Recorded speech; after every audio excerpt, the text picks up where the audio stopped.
The following is a conversation with Robert F. Kennedy Jr., candidate for the President of the United States, running as a Democrat. Robert is an activist, lawyer, and author who has challenged some of the world's most powerful corporations, seeking to hold them accountable for the harm they may cause. I love science and engineering.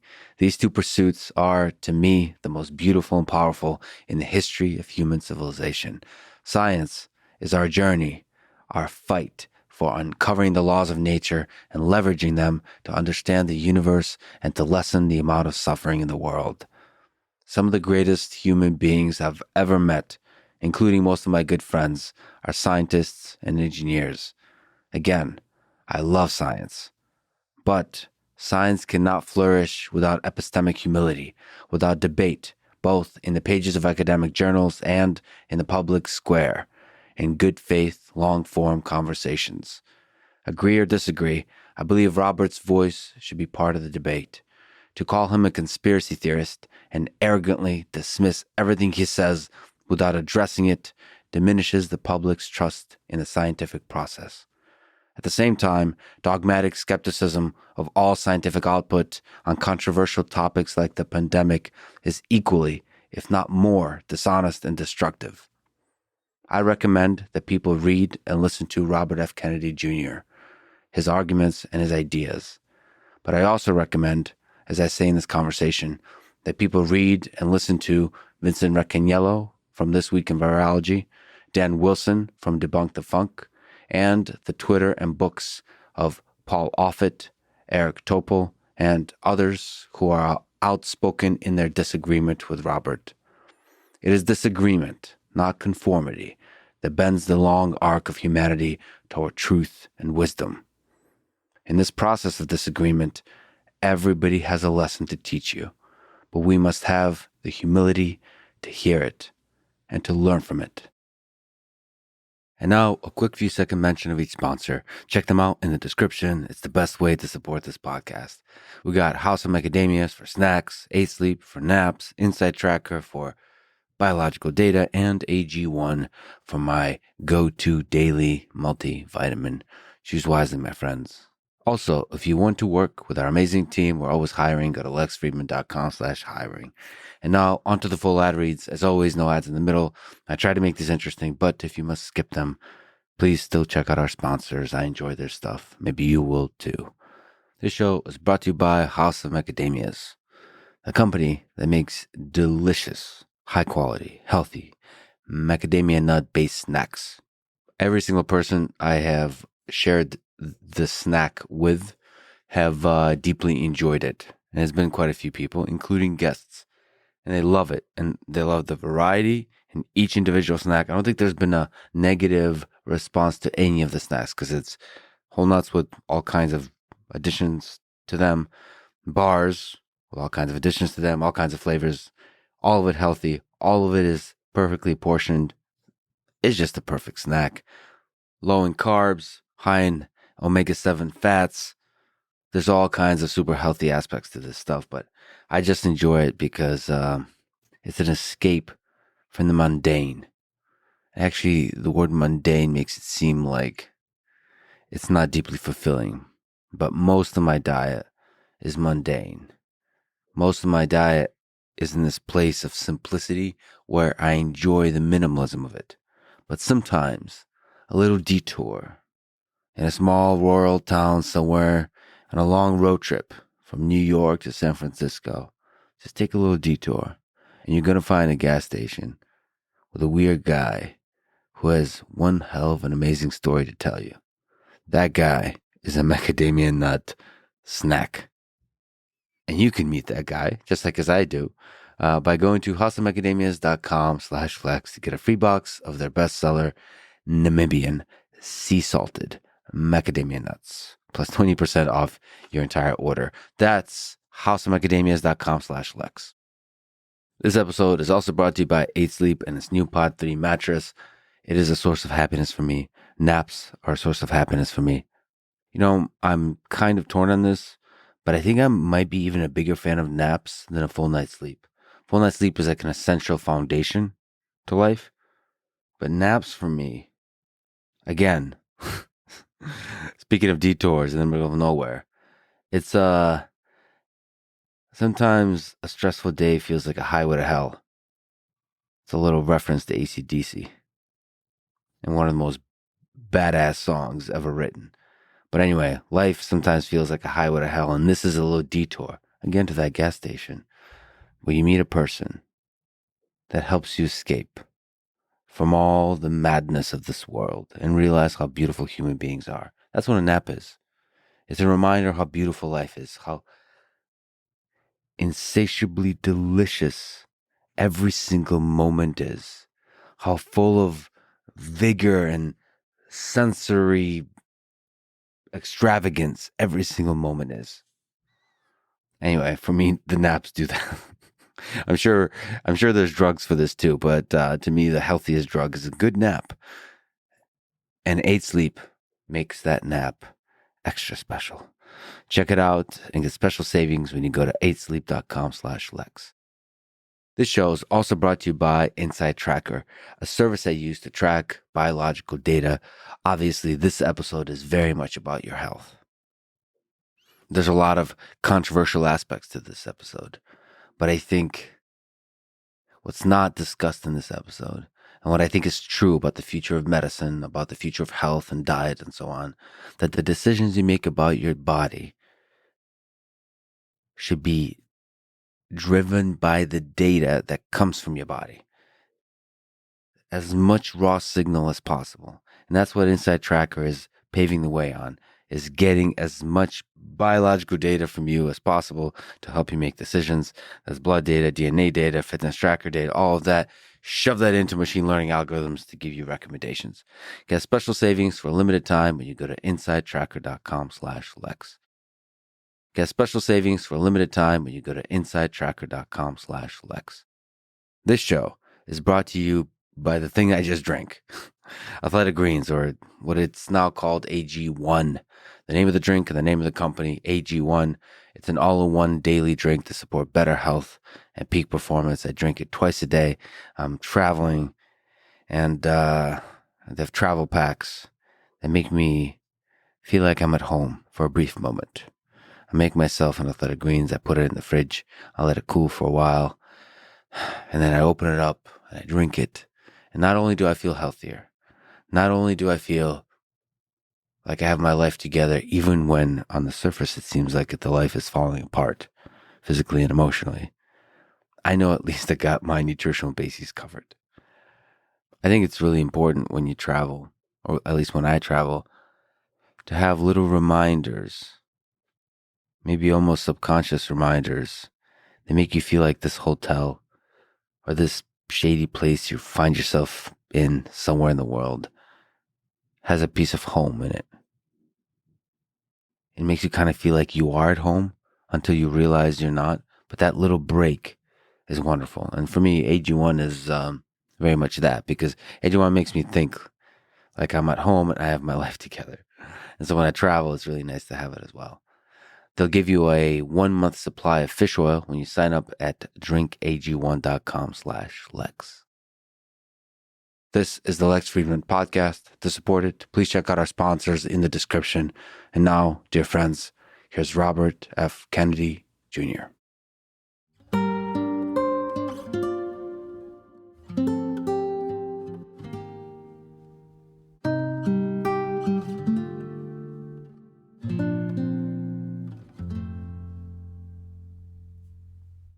It's the 4th of July, Independence Day. So simple question, simple big question.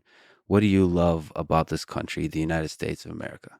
I would say, well, there's so many things that I love about the country on the landscapes and the waterways and the people, et cetera. But on the kind of the higher level, people argue about whether we're an exemplary nation.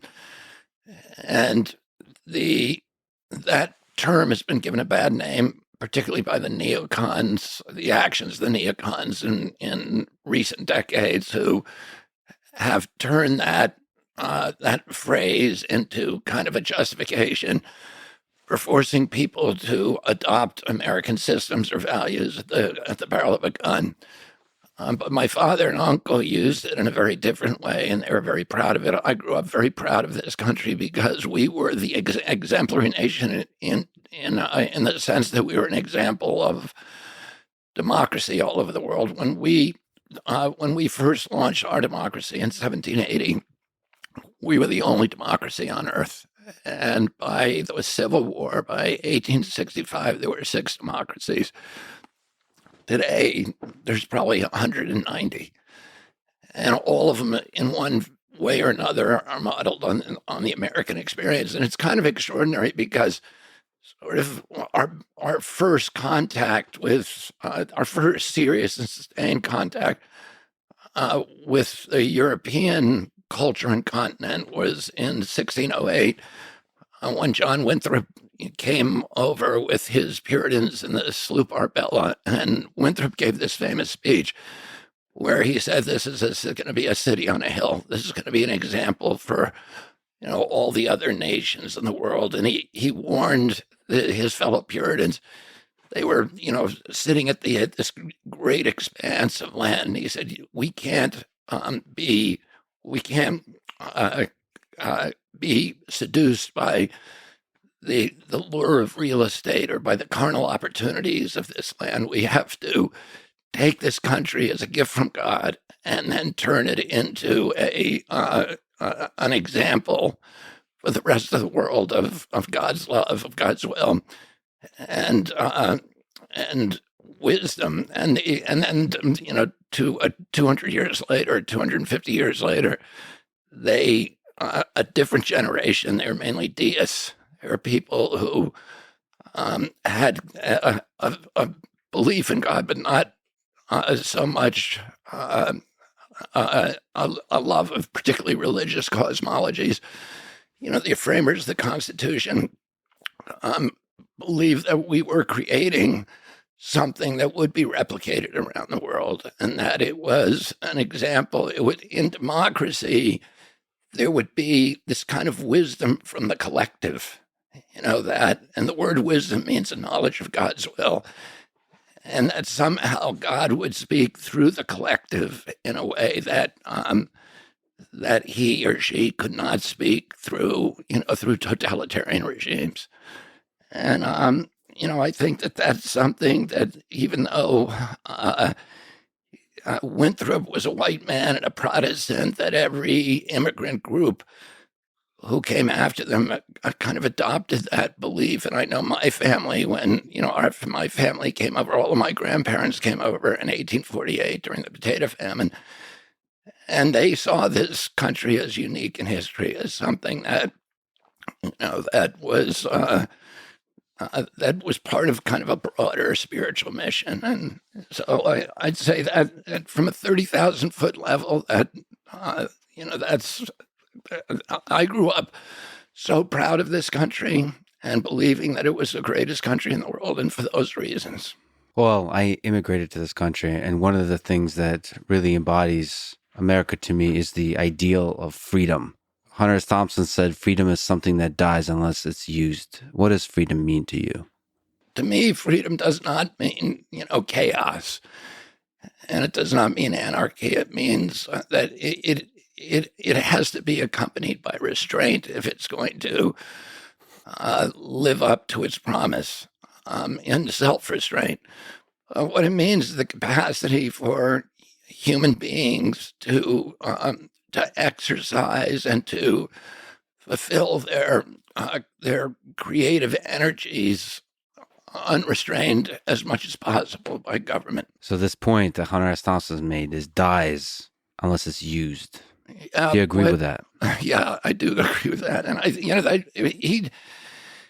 he was not unique in saying that. Thomas Jefferson said that the tree of liberty had to be watered with the blood of each generation. And what he meant by that is that we can't live off the laurels of the American Revolution. That, we had a generation where between 25,000 and 70,000 Americans died. They gave their lives, they gave their livelihoods, they gave their status, they gave their property, they put it all on the line to give us our Bill of Rights. But those Bill of Rights, the moment that we signed them, there were forces within our society that began trying to chip away at them. And that, happens in every generation. And it is the obligation of every generation to safeguard and protect those freedoms. The blood of each generation.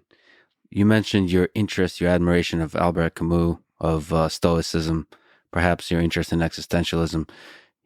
Camus said, I believe in Myth of Sisyphus, the only way to deal with an unfree world is to become so absolutely free that your very existence is an act of rebellion. What do you think he means by that? I suppose the way that Camus viewed the world and the way that the Stoics did, and a lot of the existentialists, was that it was so absurd, and that the problems and the tasks that we're given just to live a life are so insurmountable that the only way that we can kind of get back at the gods for giving us this, this impossible task of living life was to embrace it and to enjoy it and to do our best at it. I mean, to me, I read Camus and particularly in the Myth of Sisyphus as kind of as a parable that, and it's the same lesson that I think he writes about in The Plague, where we're all given these insurmountable tasks in our lives, but that by doing our duty, by being of service to others, we can bring meaning to a meaningless chaos, and we can bring order to the universe. And Sisyphus was kind of the iconic hero of the Stoics, and he was a man because he did something good. He delivered a gift to humanity. He angered the gods, and they condemned him to push a rock up the hill every day, and then it would roll down. When he got to the top, it would roll down, and he'd spend the night going back down the hill to collect it, and then rolling it back up the hill again. And the task was absurd. It was insurmountable. He could never win. But the last line of that book is one of the great lines, which is something to the extent that, I can picture Sisyphus smiling.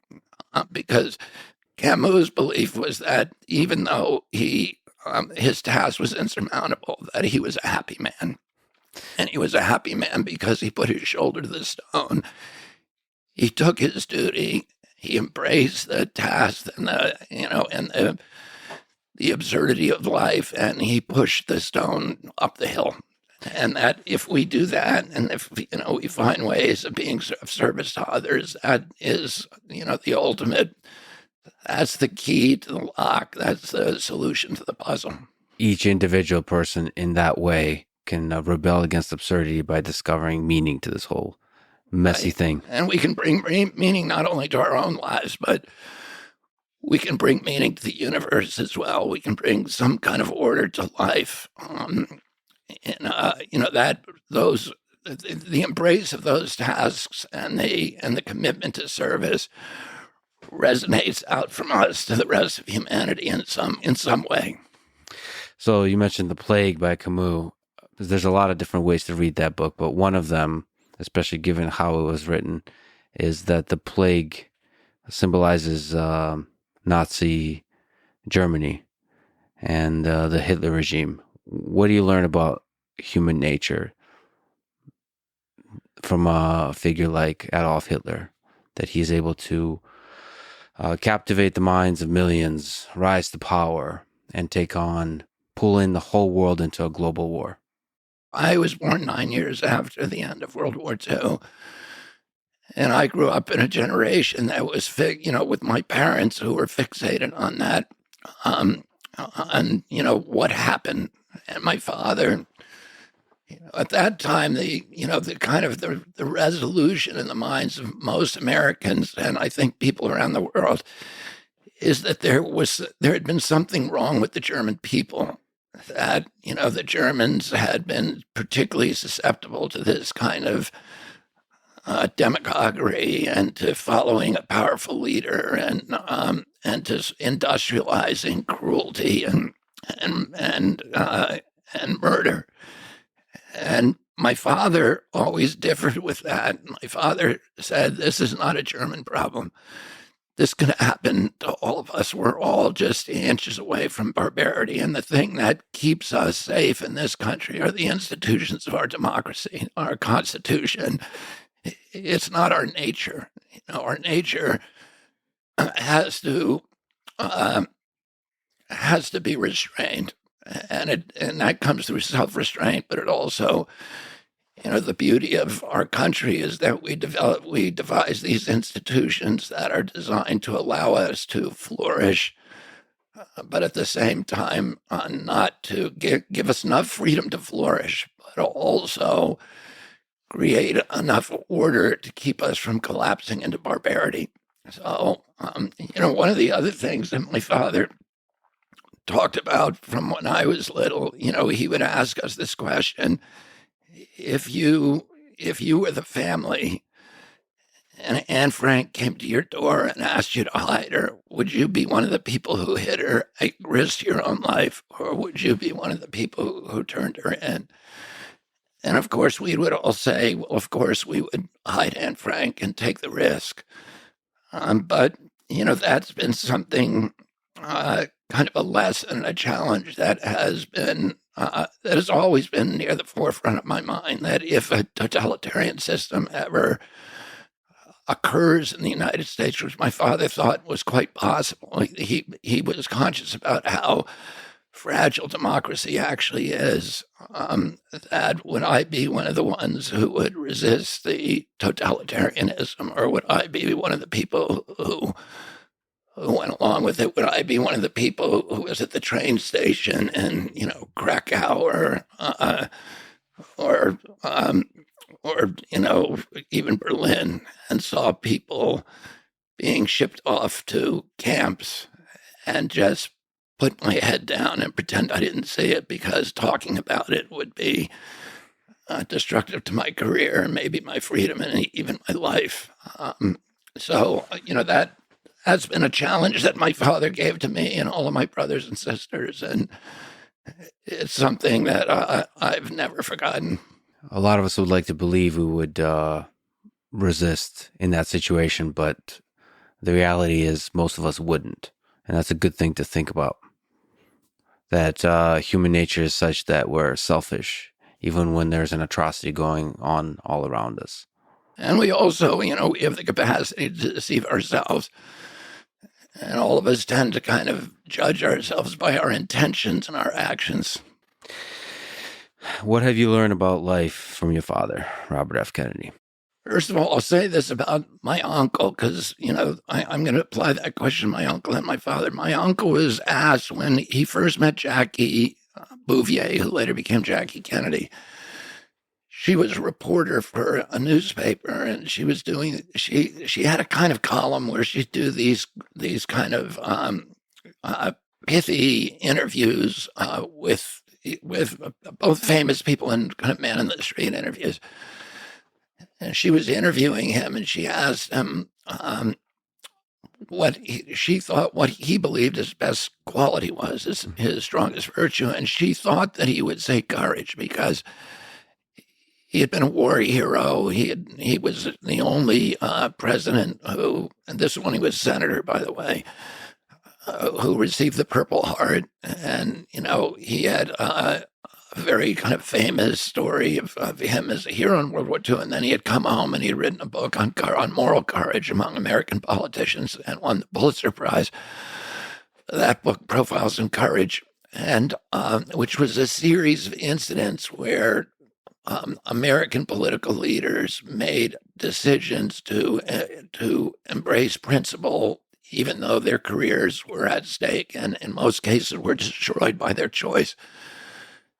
So she thought he was going to say courage, but he didn't. He said curiosity. And I think, looking back at his life, that it was true, and that was the quality that allowed him to put himself in the shoes of his adversaries. And he always said that if the only way that we're going to have peace is if we're able to put ourselves in the shoes of our adversaries, understand their behavior and their context. And that's why he was able to,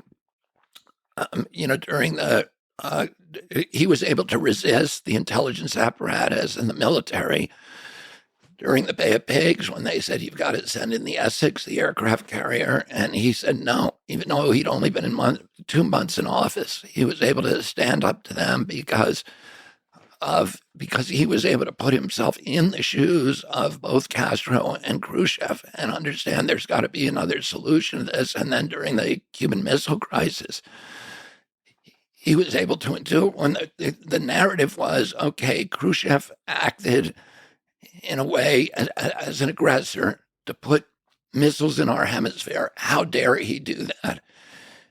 And Jack and my father were able to say, well, wait a minute. He's doing that because we put missiles in Turkey and Italy that were right on, the Turkish ones right on the Russian border.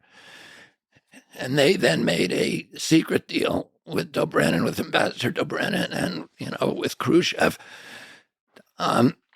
to remove the missiles in Turkey if he moved the Jupiter missiles from Turkey, if so long as Khrushchev removed them from Cuba. There were 13 men on the what they call the ENCON committee, which was the group of people who were deciding, what the action was, what they were going to do to end the Cuban Missile Crisis. And and of those men, 11 of them wanted to invade and wanted to bomb and invade. And it was Jack, and then later on my father and Bob McNamara, who were the only people who were with him, because he was able to see the world from Khrushchev's point of view. He believed that there was another solution. And then he also had the moral courage. So my father, to get back to your question, famously said that moral courage is the most important quality, and it's more rare than courage on the football field or courage in battle than physical courage. It's much more difficult to come by, but it's the most important quality in a human being. And you think that kind of empathy that you referred to, that requires moral courage? It certainly requires moral courage to act on it. And particularly, any time that a nation is at war, there's kind of a momentum or an inertia that says, okay, let's not look at this from the other person's point of view. And that's the time we really need to do that. Well, if we can apply that style of empathy, style of curiosity to the current war in Ukraine, what is your understanding of why Russia invaded Ukraine in February 2022? Vladimir Putin could have avoided the war in the Ukraine. His invasion was illegal, it was unnecessary, and it was brutal. But I think it's important for us to move beyond these kind of comic book depictions of of this insane, avaricious Russian leader who wants to, restore the Soviet Empire, and that's why, and who made an unprovoked invasion of the Ukraine. He was provoked, and we were provoking him, for since 1997. And it's not just me that's saying that. I mean, before Putin ever came in, we were provoking the Russians in this way unnecessarily. And to go back that time in 1992, when the Russians when the Soviet Union was collapsing, the Russians moved out of East Germany. And they did that, which was a huge concession to them. They had 400,000 troops in East Germany at that time, and they were facing NATO troops on the other side of the wall. So Gorbachev made this huge concession where he said to George Bush, I'm going to move all of our troops out, and you can then reunify Germany under NATO, which was a hostile army to the Soviet. It was created to, with hostile intent toward the Soviet Union. And he said, you can take Germany, but I want your promise that you will not move NATO to the east. And James Baker, who was his Secretary of State, famously said, I will not move NATO. We will not move NATO 1 inch to the east. So then 5 years later, in 1997, Zbigniew Brzezinski, who was kind of the father of the neocons, who was a Democrat at that time, served in the Carter administration, he said he published a paper, a blueprint for moving NATO right up to the Russian border, 1,000 miles to the east, and taking over 14 nations. And at that time, George Kennan, who was the kind of the deity of American diplomats, he was probably arguably the most important diplomat in American history. He was the architect of the containment policy during World War II. And he said, this is insane and it's unnecessary. And if you do this, it's going to provoke the Russians to a violent response. And we should be making friends with the Russians. They lost the Cold War. We should be treating them the way that we treated our adversaries after World War II, like with a Marshall Plan to try to help them incorporate into Europe and to be part of the brotherhood of man and of Western nations. We shouldn't continue to be treating them as an enemy and particularly surrounding them at their borders. William Perry, who was then the Secretary of Defense under Bill Clinton, threatened to resign. He was so upset by this plan to move NATO to the east. And William Burns, who was then the U.S. ambassador to the Soviet Union, who's now, at this moment, the head of the CIA, said at that time the same thing. If you do this, it is going to provoke the Russians toward a military response. And we moved it. We moved all around Russia. We moved to 14 nations, 1,000 miles to the east. And we put Aegis missile systems in 2 nations in Romania and Poland. So we did what the Russians had done to us in 1962 that would have provoked an invasion of Cuba.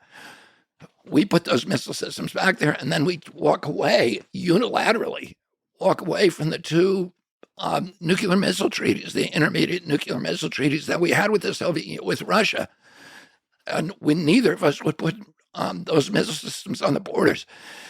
We walk away from that, and we put Aegis missile systems, which are nuclear capable. They can carry the Tomahawk missiles, which have nuclear warheads. So the last country that they didn't take was the Ukraine. And the Russians said, and in fact, Bill Perry said this, or William Burns said it, so now the head of the CIA, it is a red line. If we bring NATO into Ukraine, that is a red line for the Russians. They cannot live with it. They cannot live with it. Russia has been invaded 3 times through the Ukraine. The last time it was invaded, the Germans killed 1 out of every 7 Russians. They destroyed. My uncle described what happened to Russia in his famous American University speech in 1963, 60 years ago this month, or last month, 60 years ago in June 10th, 1963. He told that speech was telling American people, put yourself in the shoes of the Russians. We need to do that if we're gonna make peace.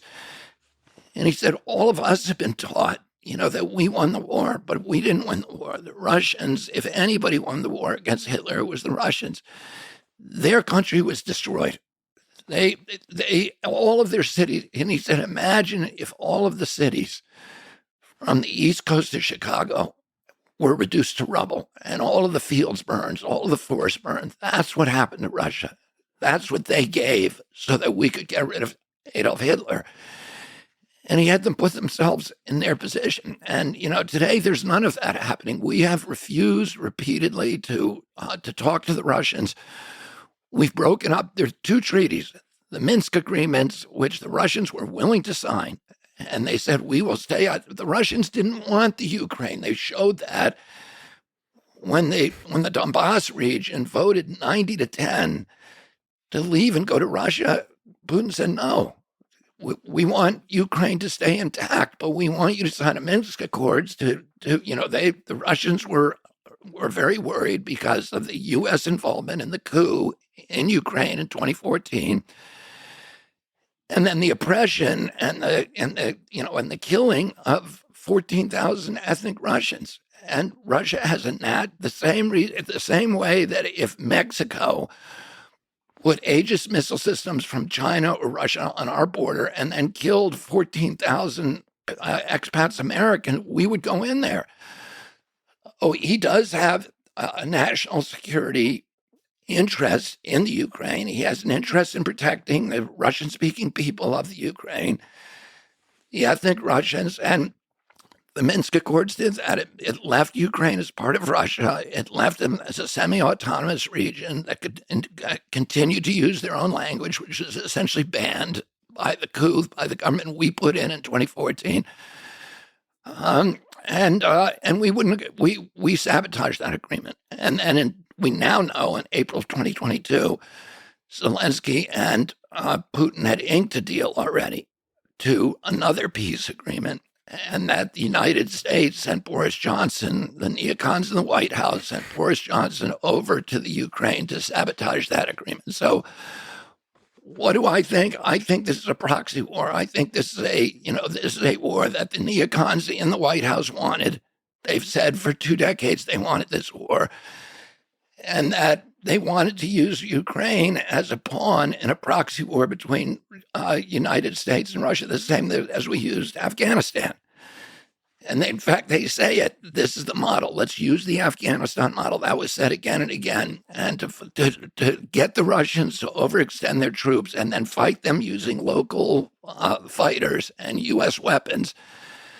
And when President Biden was asked, why are we in the Ukraine, he was honest. He says to depose Vladimir Putin, regime change for Vladimir Putin. And when his Defense Secretary Lloyd Austin in April 2022 was asked, why are we there? He said to degrade the Russians' capacity to fight anywhere, to exhaust the Russian army and degrade its capacity to fight elsewhere in the world. That's not a humanitarian mission. That's not what we were told. We were told this was an unprovoked invasion,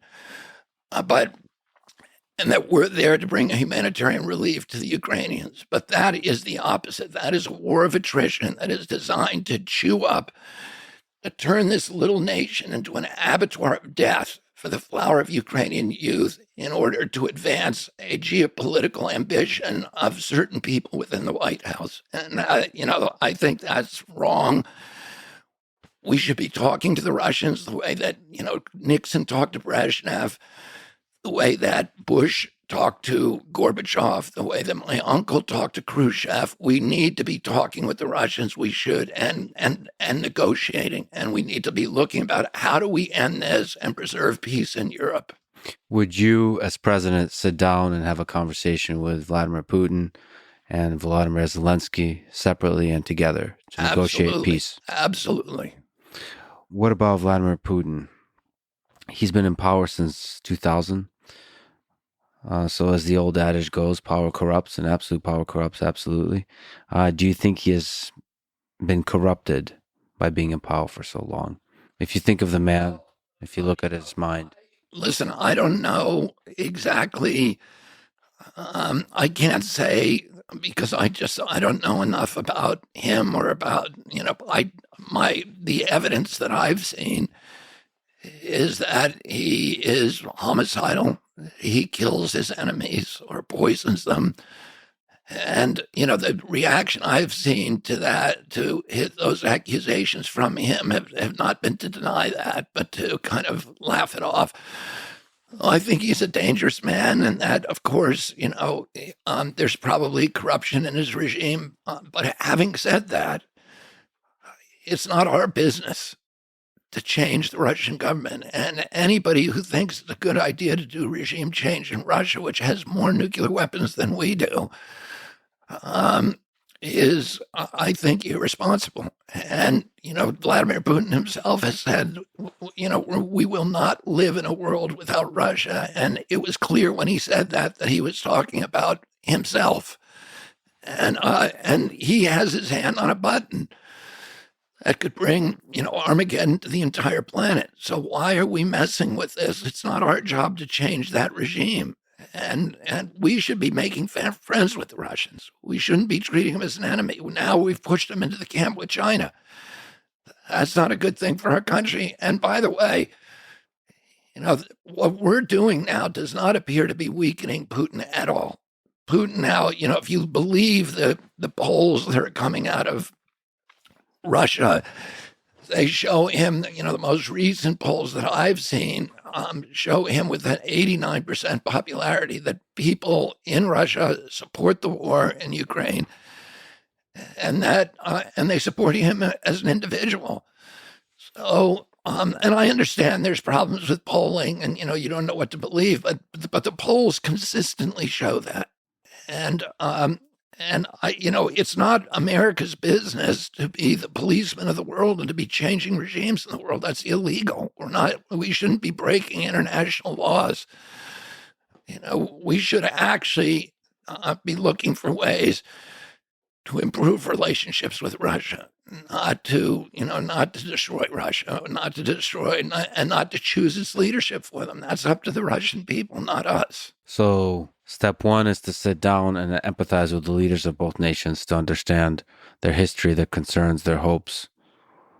Just to open the door for conversation so they're not back to the corner.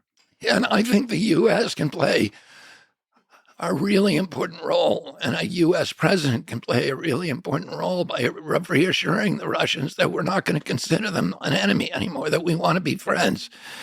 And it doesn't mean that you have to let down your guard completely. The way that you do it, which was the way President Kennedy did it, is you do it one step at a time. You take baby steps. We do a unilateral move to reduce our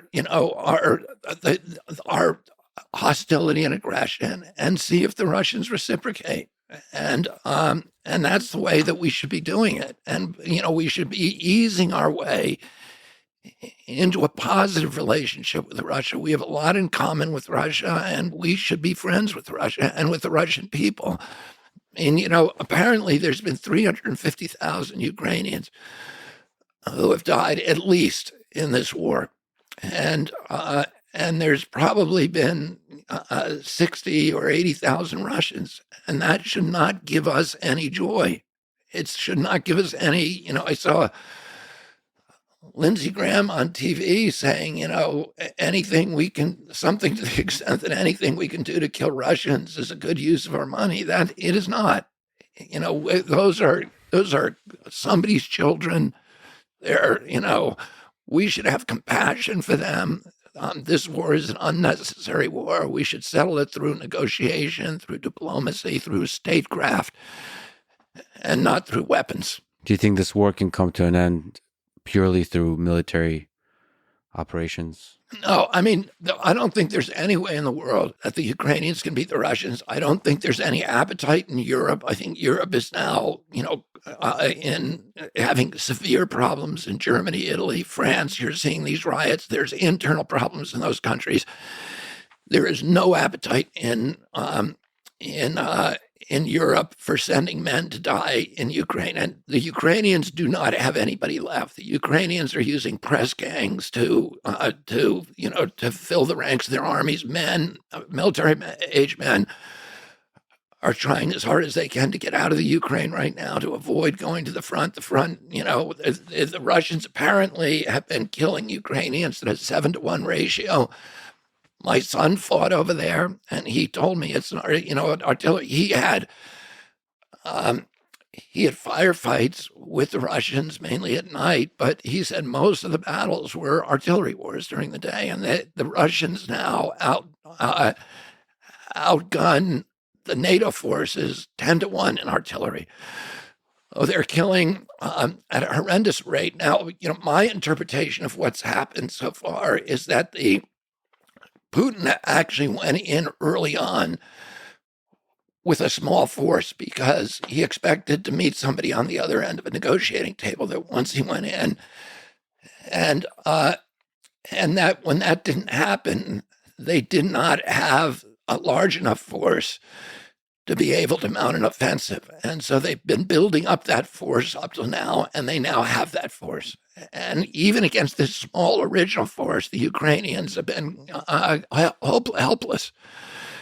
All of their offenses have died. They've now killed, the head of the Ukrainian special forces, which was probably, arguably, by many accounts, the best elite military unit in all of Europe. The commandant, the commander of the that special forces group, gave a speech about 4 months ago, saying that 86% of his men are dead or wounded and cannot return to the front. He cannot rebuild that force. The troops that are now headed, that are now filling the gaps of all those 350,000 men who've been lost, are scantily trained, and they're arriving green at the front. Many of them do not want to be there. Many of them are giving up and going over the Russian side. We've seen this again and again and again, including platoon-sized groups that are defecting to the Russians. And I don't think it's possible to win. And anybody, of course, I've studied World War II history exhaustively, but I saw there's a new, I think it's a Netflix series of documentaries that I highly recommend to people. They're colorized versions of the black and white films from the battles of World War II, but it's all the battles of World War II. So I watched Stalingrad the other night, and the willingness of the Russians to fight on against any kind of odds and to make huge sacrifices of Russians, the Russians themselves, who were making the sacrifice with their lives, the willingness of them to do that for their motherland is almost inexhaustible. It is incomprehensible to think that that Ukraine can beat Russia in a war. It would be like Mexico beating the United States.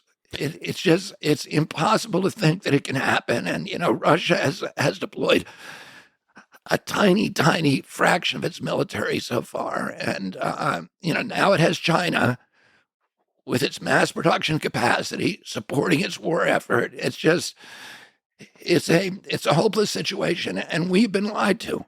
We're the press in our country and our government are just promoting this lie that the Ukrainians are about to win and that everything's going great and that Putin's on the run, and there's all this wishful thinking because of the Wagner group, the Prigozhin and the Wagner group, that this was an internal coup and it showed dissent and weakness of Putin, and none of that is true.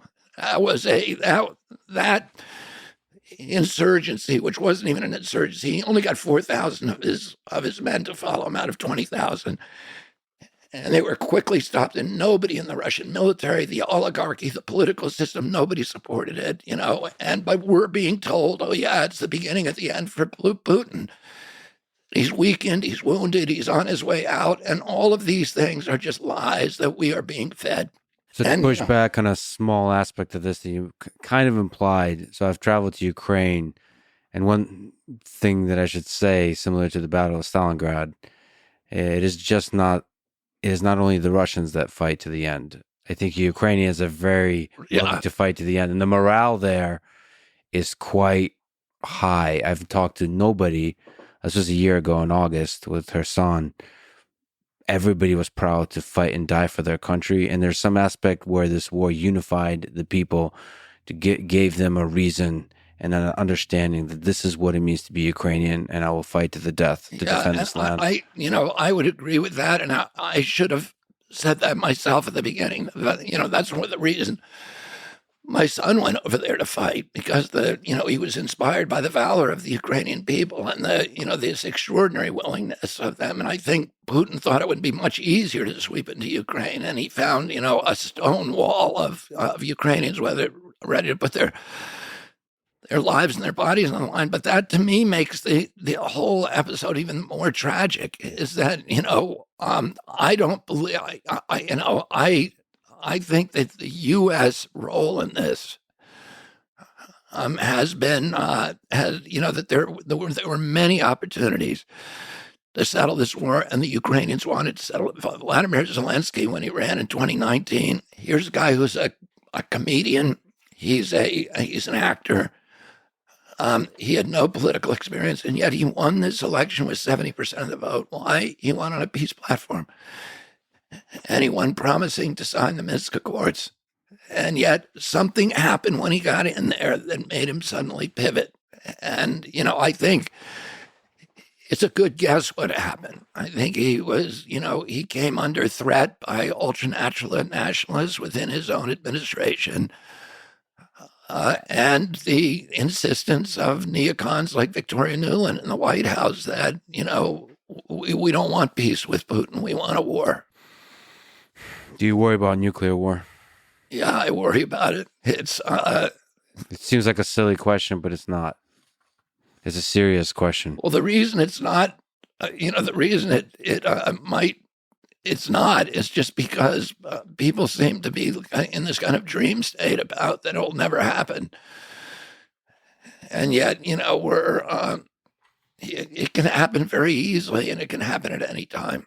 And, if we push the Russians too far, I don't doubt that Putin, if he felt like his regime was or his nation was in danger, that the United States was going to be able to place, a Quisling on, into the Kremlin, that he would use nuclear, torpedoes. These strategic weapons that they have, and that could be once you do that, nobody controls the trajectory. By the way, I have very strong memories of the Cuban Missile Crisis, and those 13 days when we came closer to nuclear war. And particularly, I think it was when the U-2 got shut down over Cuba, that, and nobody in this country, there's a lot of people in Washington, D.C. who at that point thought that they very may wake up dead, that the world may end that night. 30 million Americans killed, 130 million Russians. This is what our military brass wanted. They saw a war with Russia, a nuclear exchange with Russia, as not only inevitable, but also desirable, because they wanted to do it now. Well, we still had a superiority. Can you actually go through the feelings you've had about the Cuban Missile Crisis? Like, what are your memories of it? What are some interesting kind of... in the middle, I was going to school in Washington, D.C. to Sidwell, or to Our Lady of Victory, which is in Washington, D.C. So I lived in Virginia across the Potomac, and we would cross the bridge every day into D.C. And during the crisis, U.S. Marshals came to my house to take us, I think around day 8. My father was spending the night at the White House. He wasn't coming home. He was staying with the ExComm committee and sleeping there, and they were up, 24 hours a day. They were debating and trying to figure out what was happening. And but we had U.S. Marshals come to our house to take us down. They were going to take us down to White Sulphur Springs in southern Virginia, in the Blue Ridge Mountains, where there was an underground city, essentially a bunker that was like a city, and apparently it had McDonald's in it and a lot of other. It was a full city for the U.S. government and their families.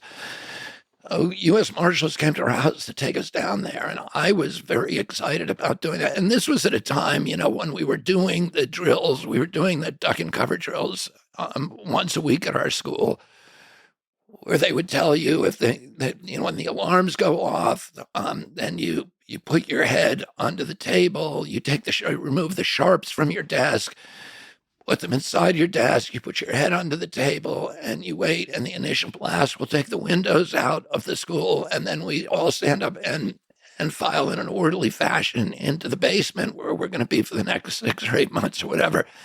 But in the basement, where we went occasionally in those corridors, were lined with freeze-dried food canisters up to the ceiling, from floor to ceiling. So people were, we were all preparing for this, and it was, Bob McNamara, who was a friend of mine, and was my father, one of my father's close friends, as Secretary of Defense. He later called it mass psychosis. And my father deeply regretted participating in the bomb shelter program because he said it was part of a psychological psyop trick to teach Americans that nuclear war was acceptable, that it was survivable. But my father, anyway, when the marshals came to our house to take me and my brother Joe away, and we were the ones who were home at that time, my father called and he talked to us on the phone and he said, I don't want you going down there because if you disappear from school, people are going to panic. And I need you to be a good soldier and go to school. And he said something to me during that period, which was that if the nuclear war happened, it would be better to be among the dead than the living, which I did not believe. Okay, I mean, I had already prepared myself for the dystopian future, and I knew I could. I spent every day in the woods. I knew that I could survive by catching crawfish and cooking mud puppies and do whatever I had to do. But I felt like, okay, I can handle this, and I really wanted to see the setup down in this underground city.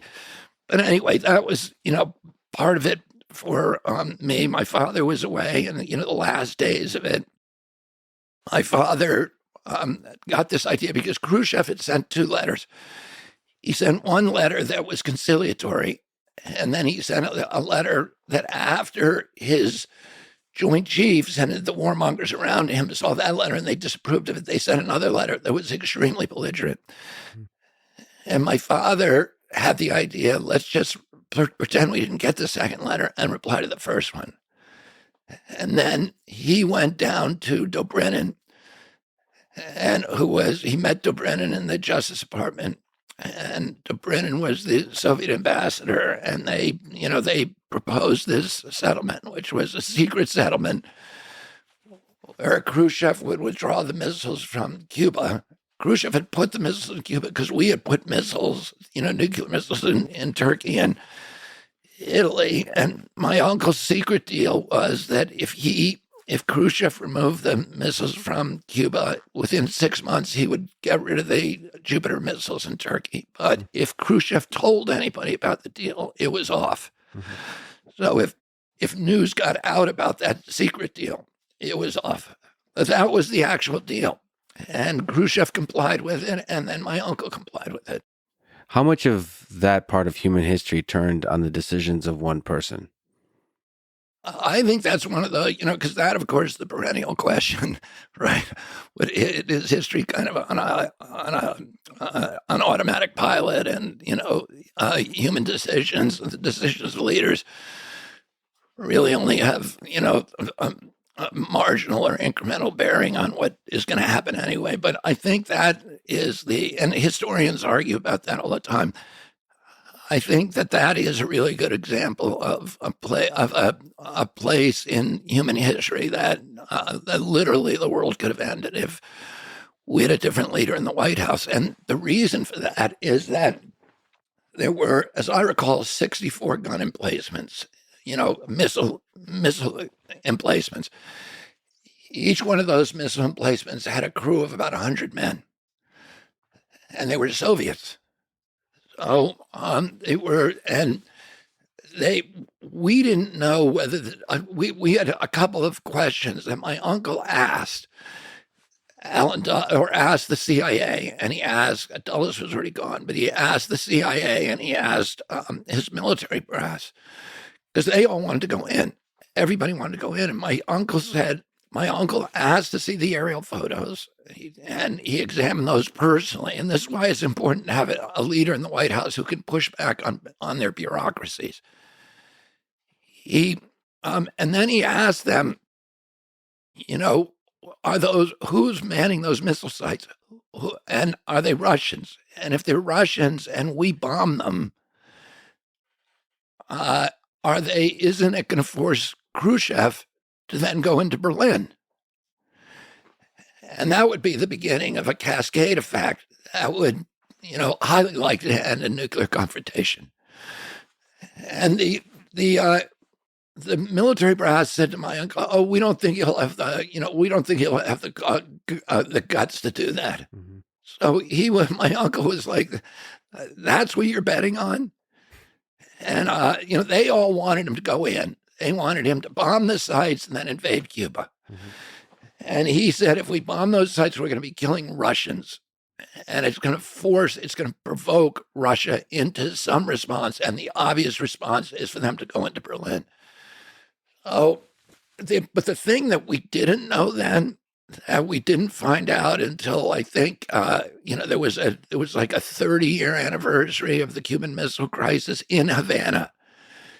And what we learned then was that from the Russians who came to that event, it was like a symposium where everybody on both sides talked about it, and we learned a lot of stuff that nobody knew before. One of the most insane thing that we learned was that the weapons were already, the nuclear warheads were already in place. They were ready to fire, and that the authorization to fire was delegated to each of the gun crew commanders. So there were 60 people who had all had authorization to fire if they felt themselves under attack.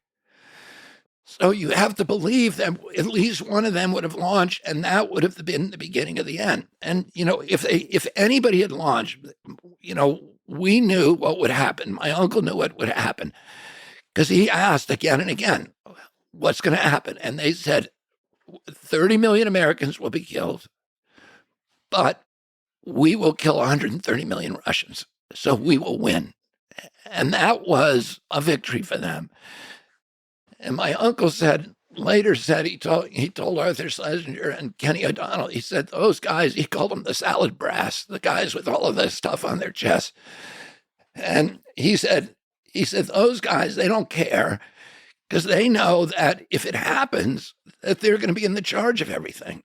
They're the ones who are going to be running the world after that. Mm-hmm. So for them, there was an incentive to kill 130 million Russians and 30 million Americans. But my uncle, he had this correspondence with Khrushchev. They were secretly corresponding with each other. And that is what saved the world, is that both of them had been men of war. Eisenhower famously said, it will not be a man of war. It will not be a soldier who starts World War III, because a guy who's actually seen it knows how bad it is. And my uncle, had been in the heat of the South Pacific. His boat had been cut in two by a Japanese destroyer. Three of his crewmen had been killed. One of them badly burned. He pulled that guy with a lanyard in his teeth 6 miles to an island in the middle of the night, and then they hid out there for 10 days, and he came back. Like I said, he was the only president of the United States that earned the Purple Heart. Meanwhile, Khrushchev had been at Stalingrad, which was the worst place to be on the planet, probably in the 20th century, other than, in Auschwitz or one of the death camps. It was, it was the most ferocious, horrific war with people starving, people, committing cannibalism, eating the dogs, the cats, eating their shoe leather, freezing to death by the thousands, etc. Khrushchev did not want, the last thing he wanted was a war. And the last thing my uncle wanted was a war. But the CIA did not know anything about Khrushchev. And the reason for that is there was a mole at Langley, so that every time the CIA got a spy in the Kremlin, he would immediately be killed. So they had no eyes in the Kremlin. There were literally hundreds of Russian spies who had defected the United States and were in the Kremlin who were killed during that period.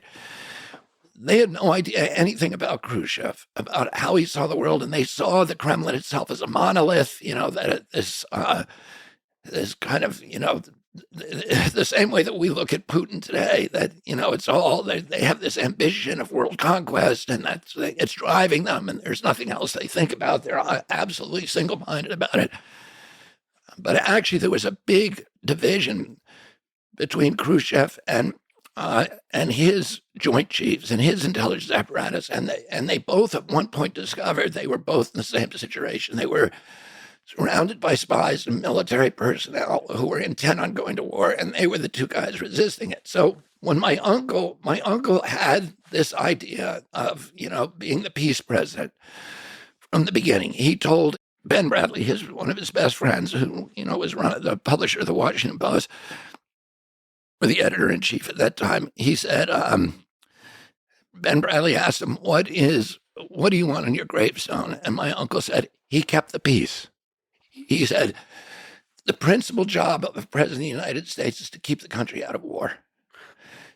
And and so when he first became president, he anxiously agreed to meet Khrushchev in Geneva to do a summit. And by the way, Eisenhower had wanted to do the same thing. Eisenhower wanted peace, but and he was going to meet in Vienna.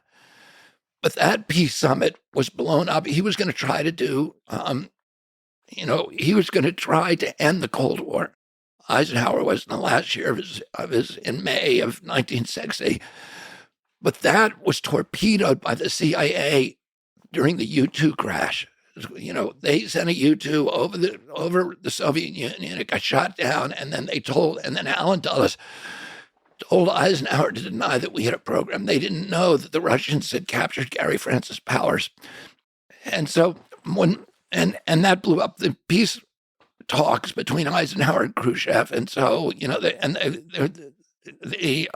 was a lot of tension. My uncle wanted to break that tension. He agreed to meet with Khrushchev in Vienna early on in his term. He went over there, and Khrushchev snubbed him. Khrushchev lectured him imperiously about the terror of American imperialism and rebuffed any. They did agree not to go into Laos. They made an agreement that kept the United States, kept my uncle from sending troops to Laos. But it had been a disaster, Vienna. So then we had a spy that used to come to our house all the time, a guy called Georgy Bolshoi. He was this Russian spy my parents had met at the embassy. They had gone to a party or a reception at the Russian embassy, and he had approached them, and they knew he was a GRU agent and KGB. He was both. Oh, he used to come to our house. They really liked him. He was very attractive. He was always laughing and joking. He would do rope climbing contests with my father. He would do push-up contests with my father. He could do the Russian dancing, the Cossack dancing. And he would do that for us and teach us that. And we knew he was a spy too. And this was at the time of, the James Bond films were first coming out. So it was really exciting for us to have an actual Russian spy in our house. The State Department was horrified by it. Yeah. But anyway, when Khrushchev, after Vienna and after, the Bay of Pigs, Khrushchev had second thoughts. And he sent this long letter to my uncle. And he didn't want to go through his State Department or his embassy. He wanted to end run them. And he was friends with Bolshoi. So he gave Georgie the letter. And Georgie brought it and handed it to Pierre Salinger, folded in the New York Times.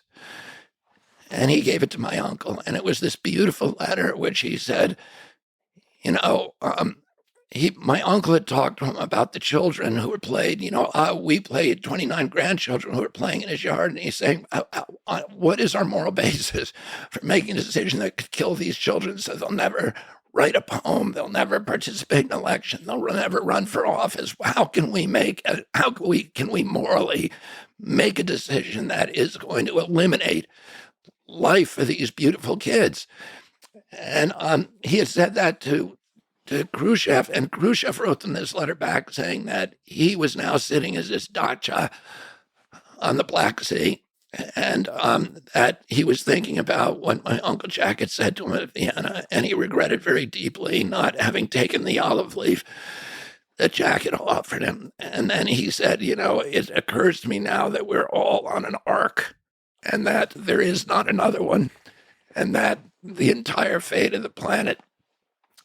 And all of its creatures and all of the children are dependent on the decisions we make. And you and I have a moral obligation to go forward with each other as friends. And immediately after that, this was, he sent that right after the Berlin crisis in 1962. General Curtis LeMay had tried to provoke a war with an incident at Checkpoint Charlie, which was the entrance and exit through the Berlin Wall in Berlin. And the Russian tanks had come to the wall, the U.S. tanks had come to the wall, and there was a standoff. And my uncle had sent a message to Khrushchev then through Dobrynin saying, "My back is at the wall. I have no place to please back off, and then we will back off." And Khrushchev took his word, backed his tanks off first, and then my uncle ordered LeMay to back.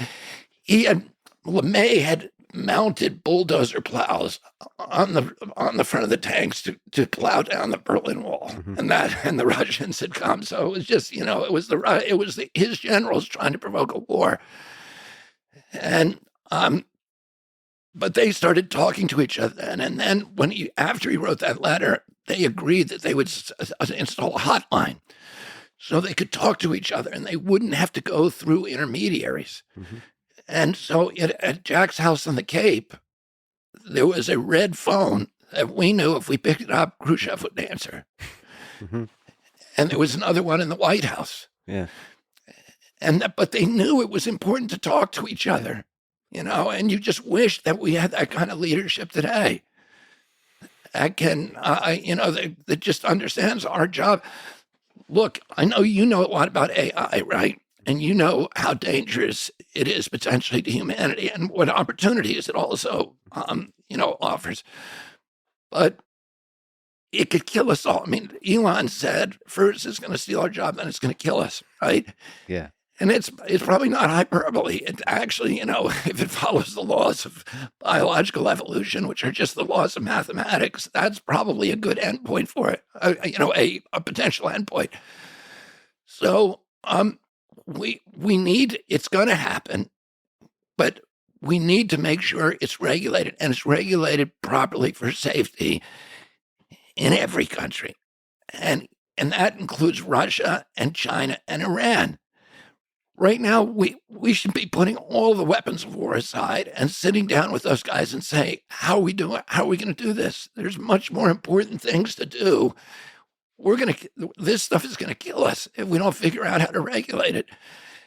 And leadership needs to look down the road at what is the real risk here. And the real risk is that, AI will enslave us, for one thing, and then destroy us and do all this other stuff. And how about biological weapons?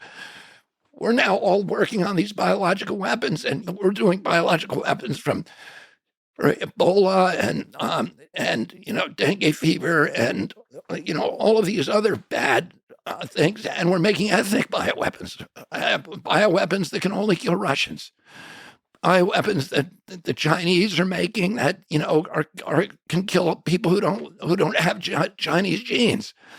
So all of this is now within reach. We're actively doing it. And we need to stop it. And we can a biological weapons treaty is the easiest thing in the world to do. We can verify it, we can enforce it, and everybody wants to agree to it. Only insane people do not want to continue this kind of research. There's no reason to do it. So there are these existential threats to all of humanity now out there, like AI and biological weapons. We need to stop fighting each other. Start competing on economic playing fields instead of military playing fields, which will be good for all of humanity. And that we need to sit down with each other and negotiate reasonable treaties on how we regulate AI and biological weapons. And nobody's talking about this in this political race right now. Nobody's talking about it in the government. They get fixated on these little wars and these comic book depictions of good versus evil. And we all go, hoorah, and go off and give them the weapons and enrich the military industrial complex, but we're on the road to perdition if we don't end this. And some of this requires to have this kind of phone that connects Khrushchev and John F. Kennedy that cuts through all the bureaucracy. Yeah. To have this communication between heads of state and, in the case of AI, perhaps heads of tech companies, where you can just pick up the phone and have a conversation. Yes. Because a lot of the existential threats of artificial intelligence, perhaps even bioweapons, is unintentional. It's not even strategic, intentional effects. So you have to be transparent and honest about, especially with AI, that people might not know what's the worst that's going to happen once you release it out into the wild. And you have to have an honest communication about how to do it, so that companies are not terrified of regulation, overreach of regulation, and then government is not terrified of tech companies of manipulating them in some direct or indirect ways. So like there's a trust that builds versus a distrust. That seems to, so basically that old phone where Khrushchev can call John F. Kennedy is needed. Yeah, and I don't think listen, I don't understand AI. Okay, I do know. I can see from all this technology how it's this kind of turnkey totalitarianism that once you put these systems in place, they can be misused to enslave people, and they can be misused in wars, and, to subjugate, to kill, to do all of these bad things. And I don't think there's anybody on Capitol Hill who understands this.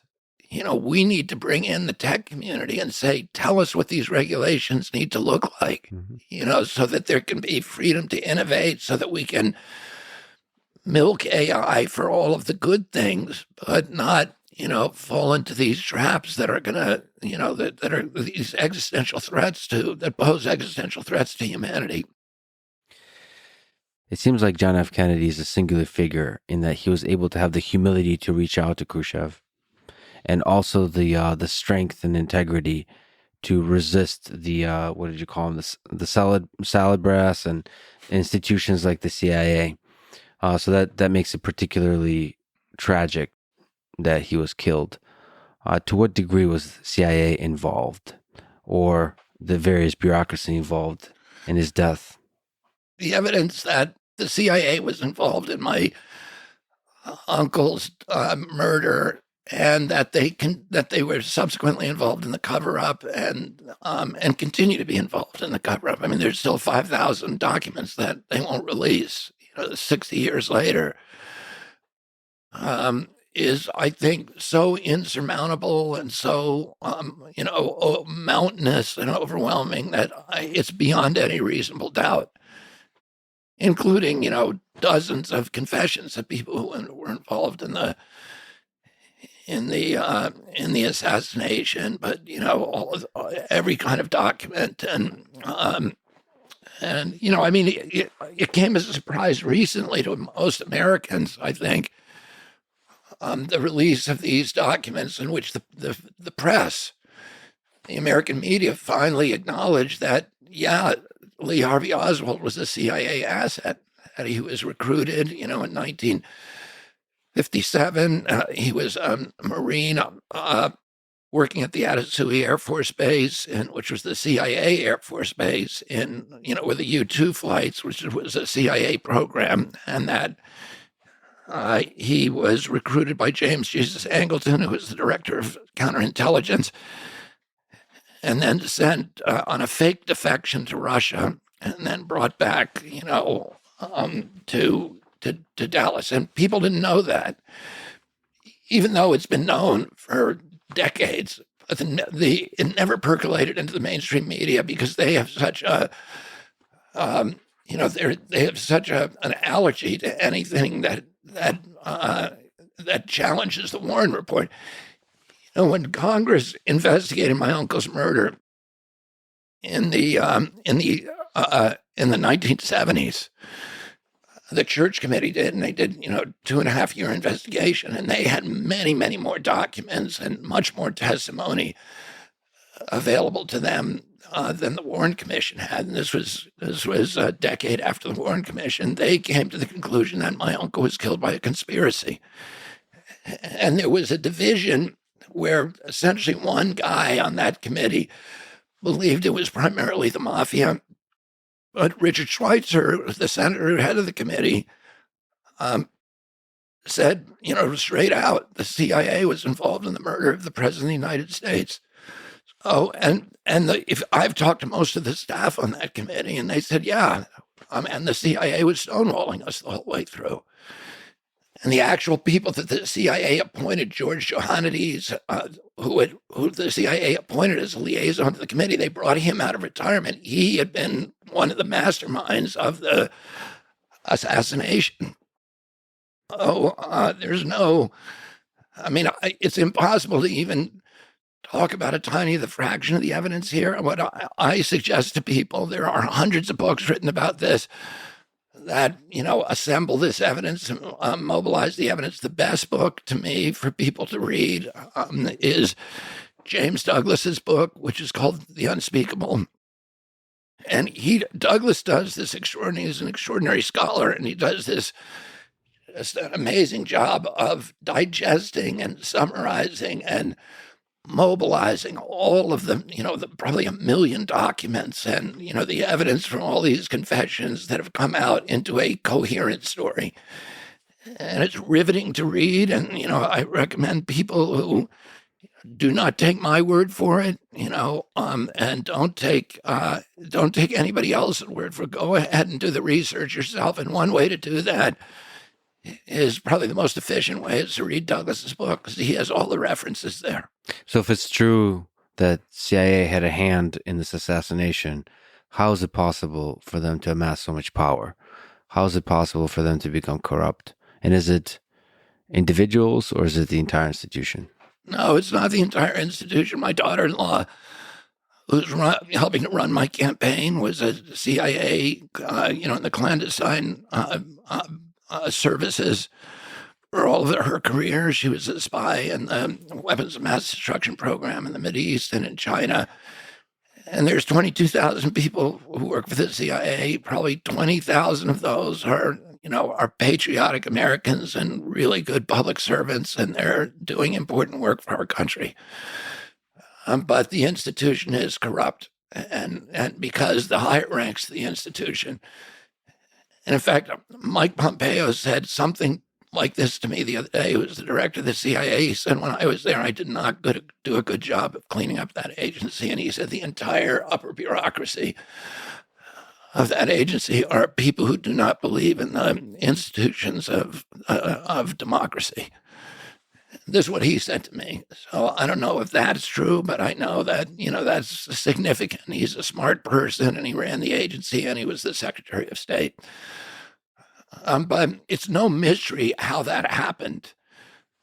We know the history. The CIA was originally, first of all, there was great reluctance in 1947. For the first time, we had a secret spy agency in this country during World War II called the OSS.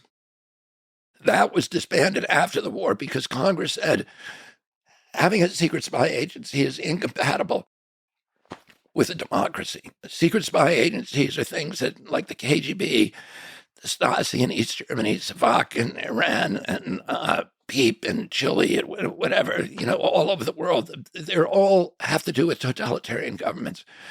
They're not something that you can have that it's antithetical to democracy to have that. But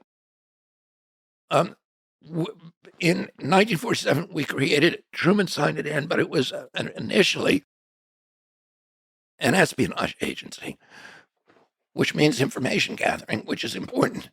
It's to gather and consolidate information from many, many different sources from all over the world, and then put those in reports so the White House, so the president, can make good decisions based upon valid information, evidence-based, decision-making.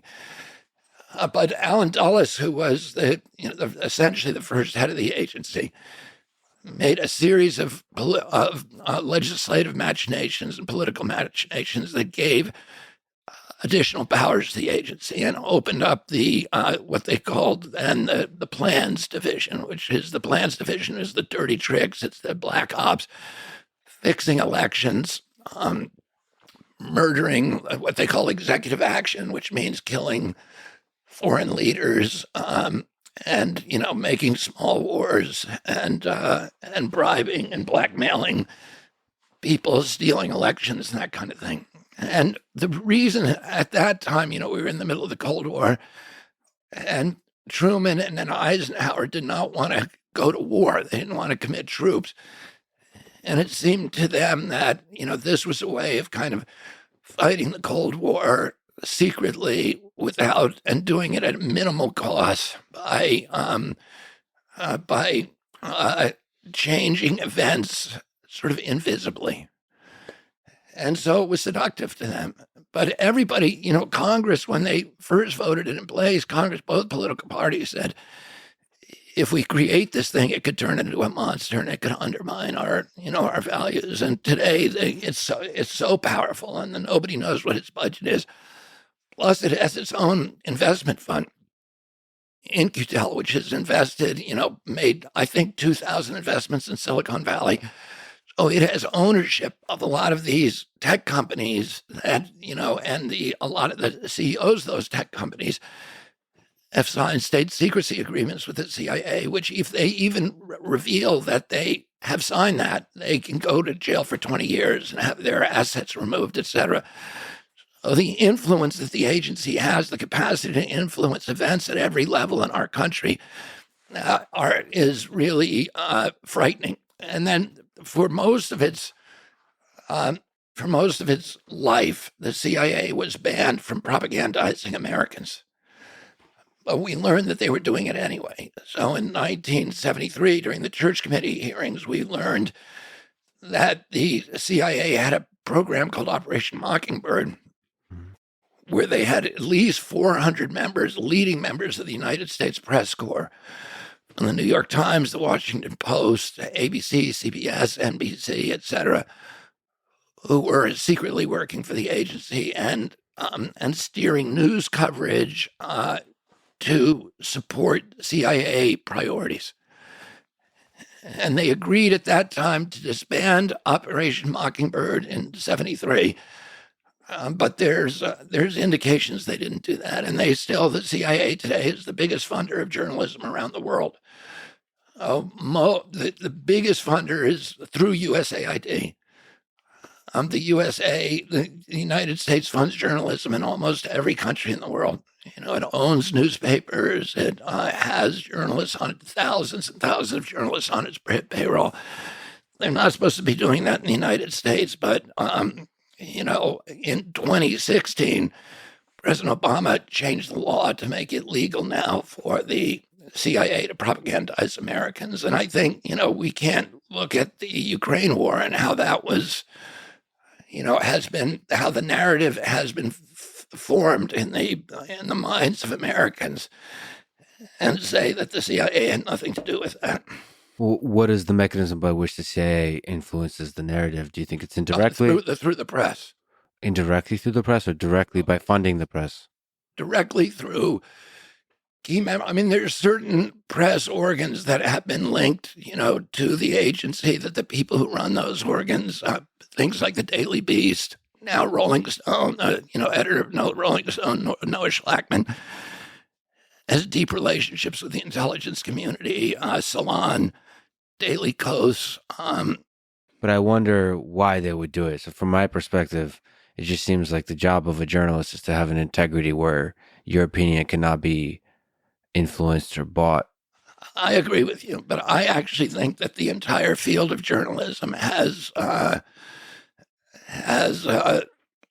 really shamed itself in recent years, because it's become, the principal newspapers in this country and the television stations, the legacy media, have abandoned their tradition of which was, when I was a kid, listen, my house was filled with the greatest journalists alive at that time. People like Ben Bradley, like Anthony Lewis, Mary McGrory, Pete Hamill, Jack Newfield, Jimmy Breslin, and many, many others. And after my father died, they started the RFK Journalism Awards to recognize integrity and courage, journalistic integrity and courage. And for that generation of journalism, they believed that the function of a journalist was to maintain this posture of fierce skepticism toward any aggregation of power, and including government authority.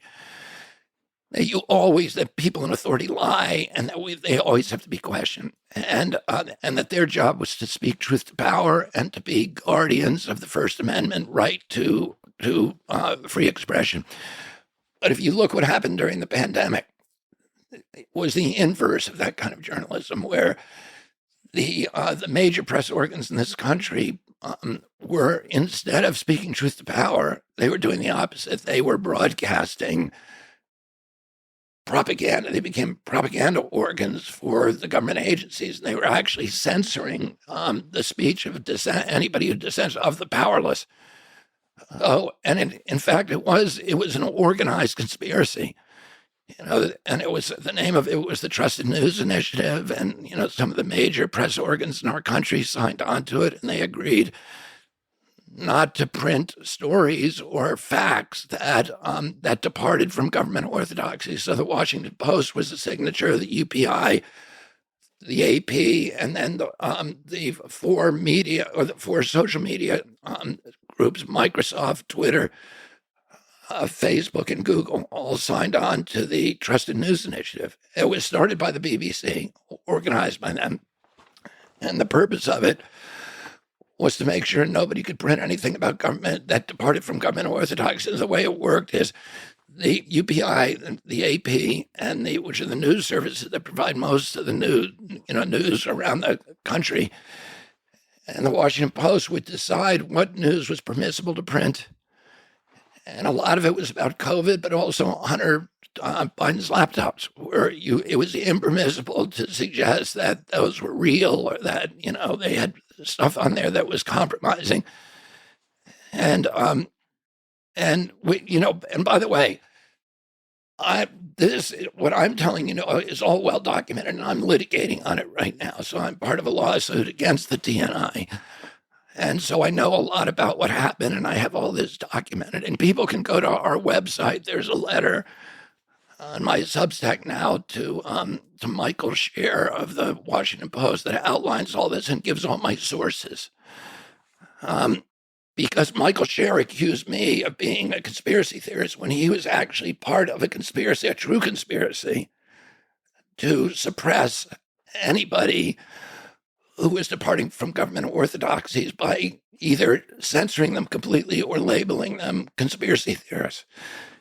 I mean, you can understand the intention and the action, the difference between, as we talked about, you can understand the intention of such a thing being good, that in a time of a catastrophe, in a time of a pandemic, there's a lot of risk to saying untrue things, but that's a slippery slope that leads into a place where the journalistic integrity that we talked about is completely sacrificed, and then you can deviate from truth. If you read their internal memorandum, including the statements of the leader of the Trusted News Initiative, I think her name's Jennifer Cecil, and you can go on our website and see her statement, and she says the purpose of this is that we're now. She says, when people look at us, they think we're competitors, but we're not. The real competitors are coming from all these alternative news sources now all over the net, and they're hurting public trust in us, and they're hurting our economic model, and they have to be choked off and crushed. And the way that we're going to do that is to make an agreement with the social media sites that if we label their information misinformation, the social media sites will deplatform it, or they will throttle it, or they will shadow ban it, which destroys the economic model of those alternative competitive sources of information. So that's true. But the point you make is an important point, that the journalists themselves, who probably didn't know about the TNI agreement, certainly I'm sure they didn't, they believe that they're doing the right thing by suppressing information that may challenge, government proclamations on COVID. But I mean, there's a danger to that. And the danger is that, once you appoint yourself an arbiter of what's true and what's not true, then there's really no end to the power that you have now assumed for yourself, because now your job is no longer to inform the public. Your job now is to manipulate the public. And if you end up manipulating the public in collusion with powerful entities, then you become the instrument of authoritarian rule, rather than the opponent of it. And it becomes the inverse of journalism in a democracy. You're running for president as a Democrat. What to you are the strongest values that represent the left-wing politics of this country?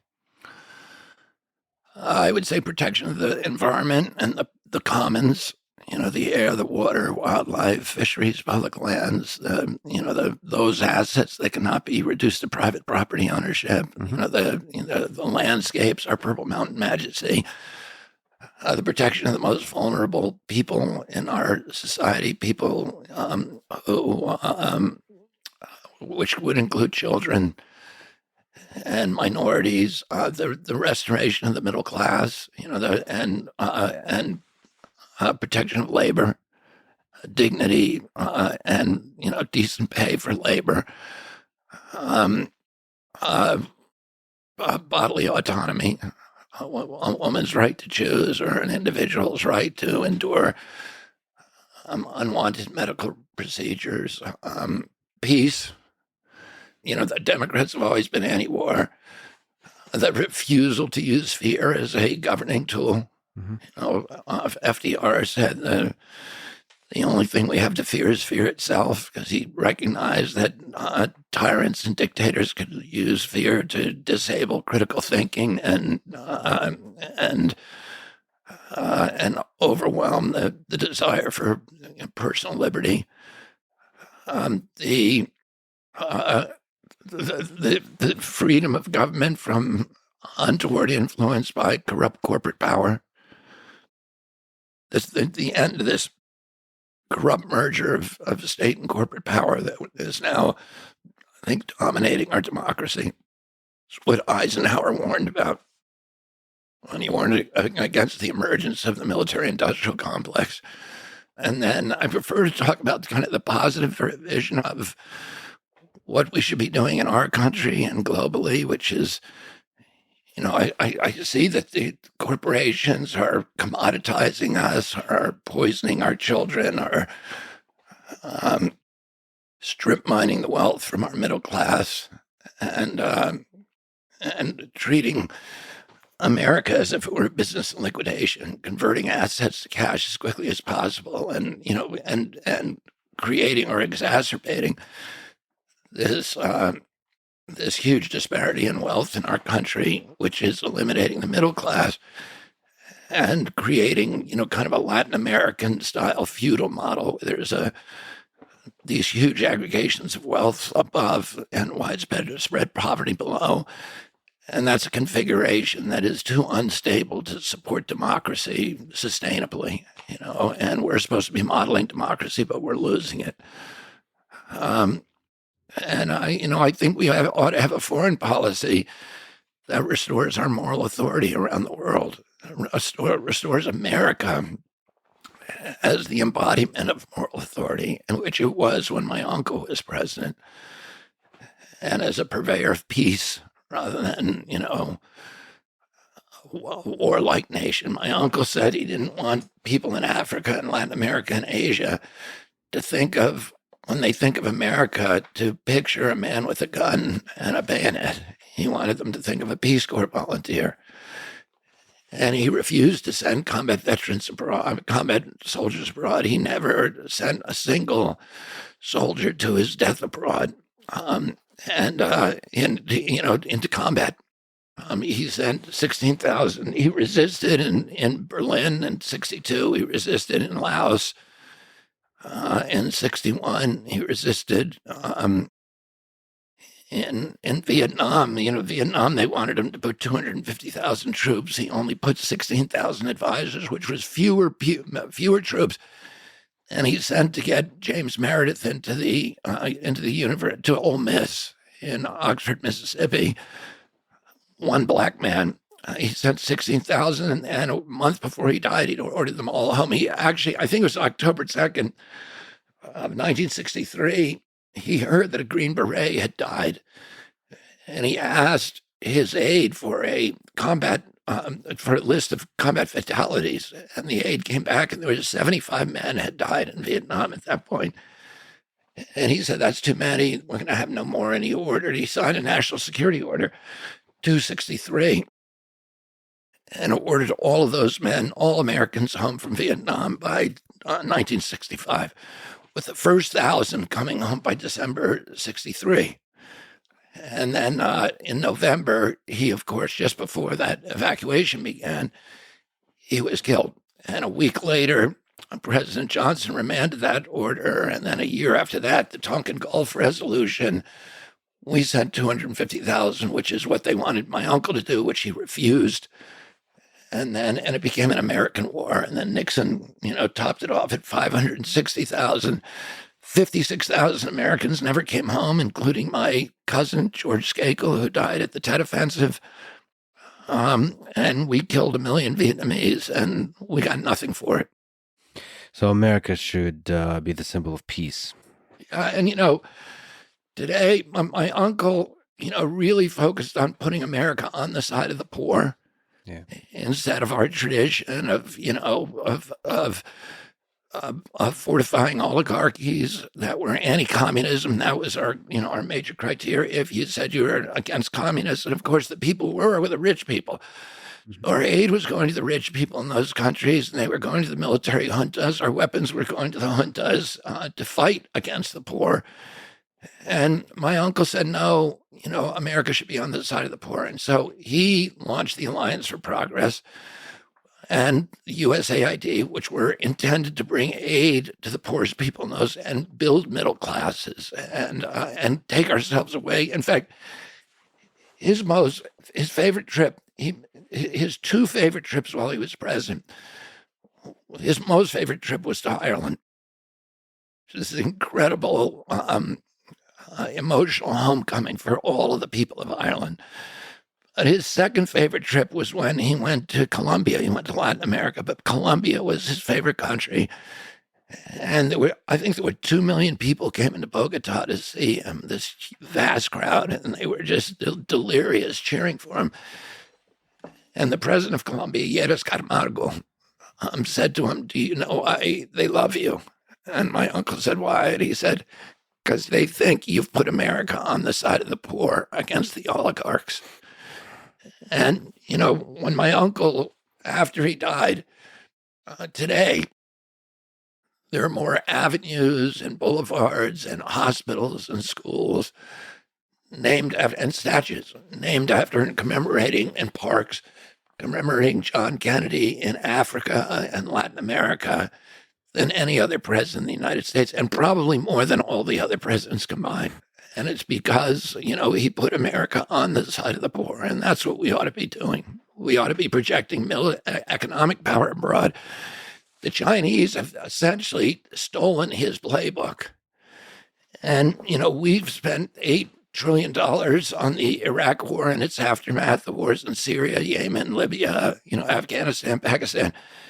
And what do we get for that? We got nothing for that money, $8 trillion. We killed more Iraqis than Saddam Hussein. Iraq today is much worse off than it was when Saddam was there.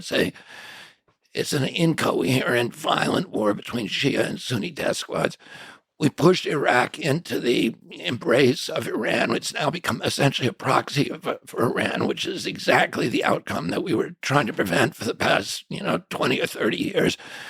We created ISIS. We sent 2 million refugees into Europe, destabilizing all of the nations in Europe for generations. And we're now seeing these riots in France, and that's a direct result from the Syrian war that we created and our creation of ISIS.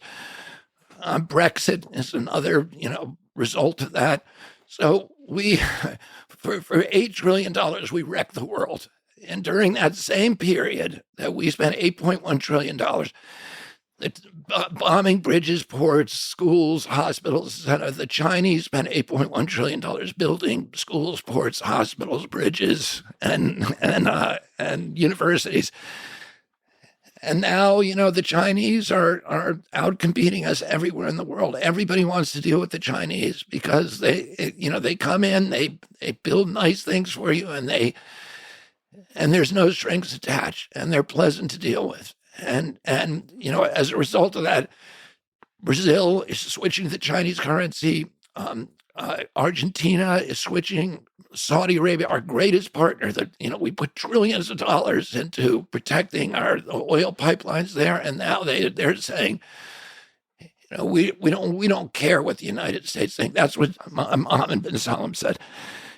He said we don't. He dropped oil production in Saudi Arabia in the middle of a U.S. Inflation spiral. They've never done that to us before, to aggravate the inflation spiral. And 2 weeks later, and then they signed a deal, a unilateral peace deal with Iran, which has been the enemy that we've been telling them to be a bulwark against for 20 years. And 2 weeks after that, he said, we don't care what the United States thinks anymore. So that's what we got for spending all those trillions of dollars there. We got short-term friends. And the United States, policy abroad, and we have not made ourselves safer. We've put Americans in more jeopardy all over the world.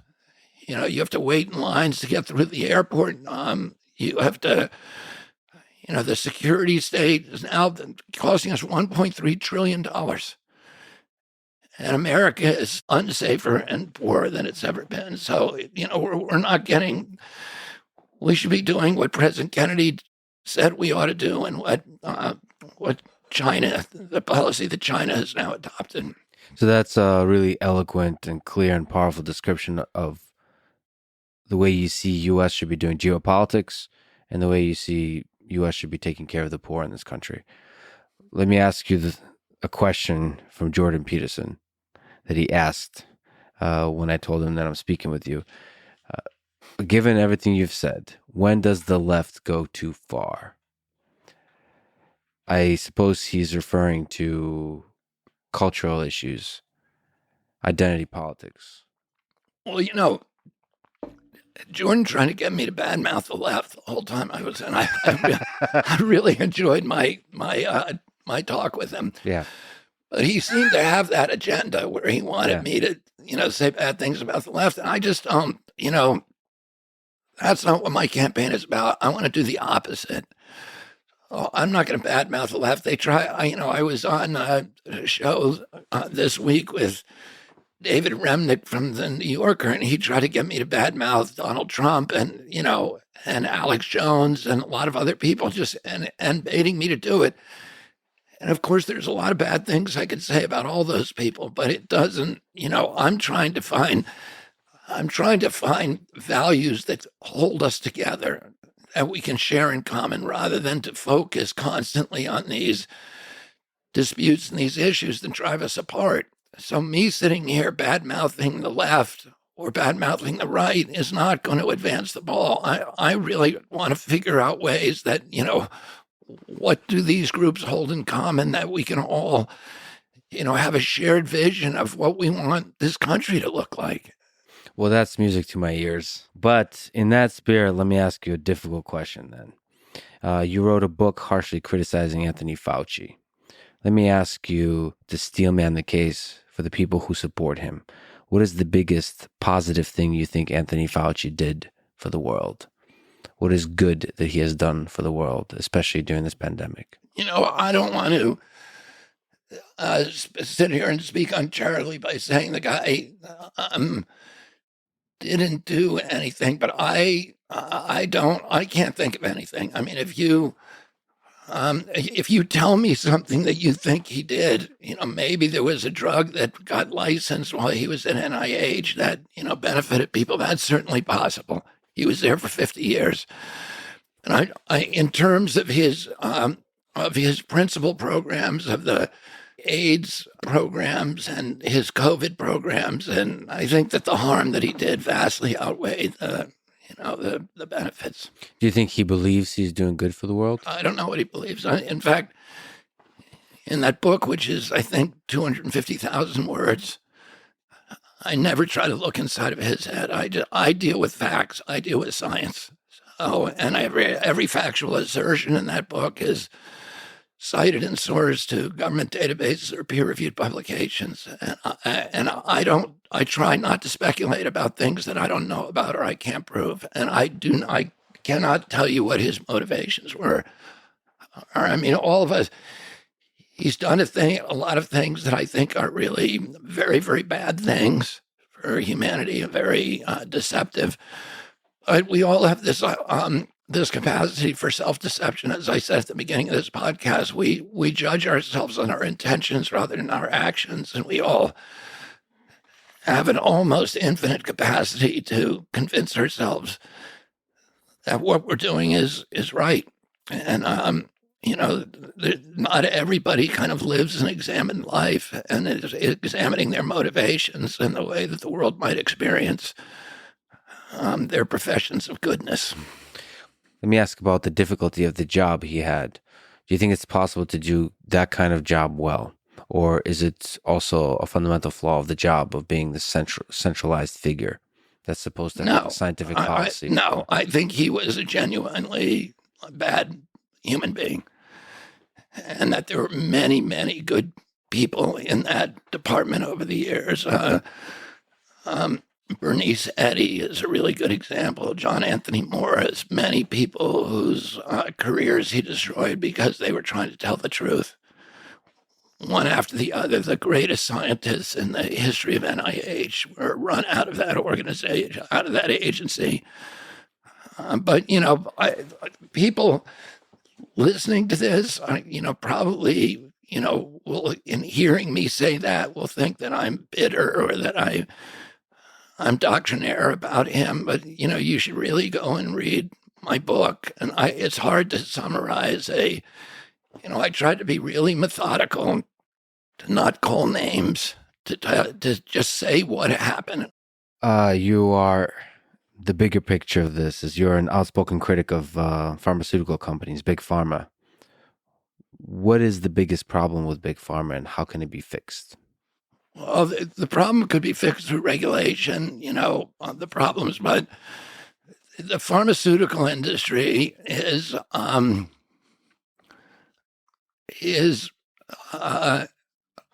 I don't want to say, because this is going to seem extreme, that a criminal enterprise, but if you look at the history, that is an applicable description or characterization. For example, the four biggest vaccine makers, Sanofi, Merck, Pfizer, and Glaxo, four companies that make all of the 72 vaccines that are now mandated for effectively mandated for American children.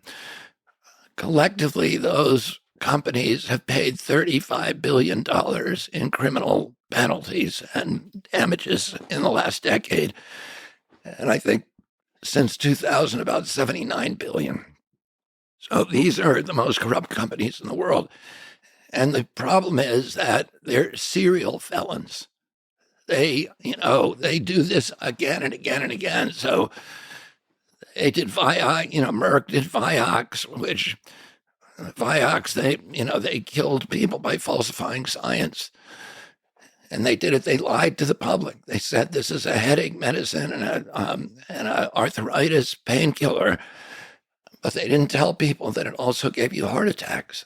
And they knew. We've found when we sued them, the memos from their bean counters saying we're going to kill this many people, but we're still going to make money.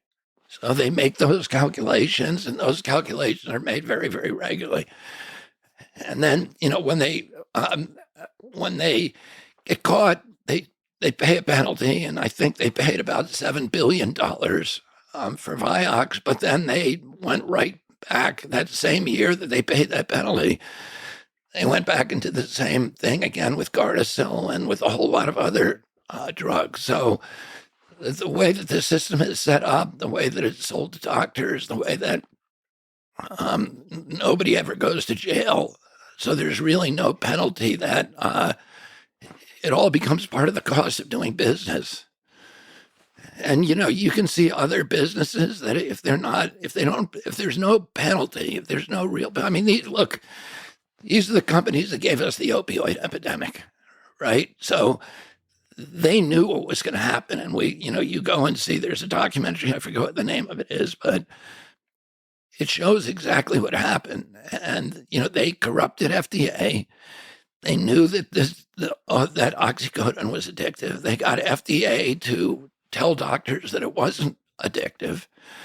They pressured FDA to lie, and they got their way. And this year, they got a whole generation addicted to oxycodone. And now, when they got caught and we made it harder to get oxycodone. And now all those addicted kids are going to fentanyl and dying.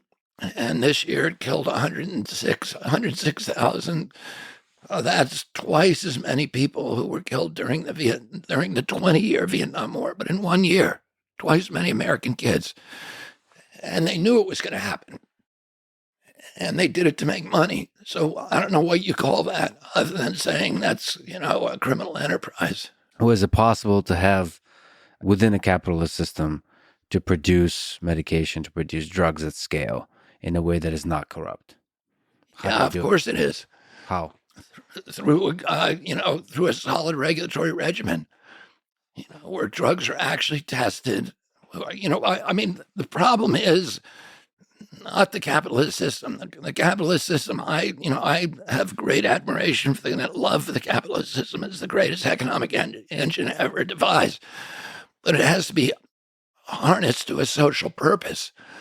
Otherwise, it leads us, down the trail of oligarchy, environmental destruction, and commoditizing, poisoning, and killing human beings. That's what it will do in the end.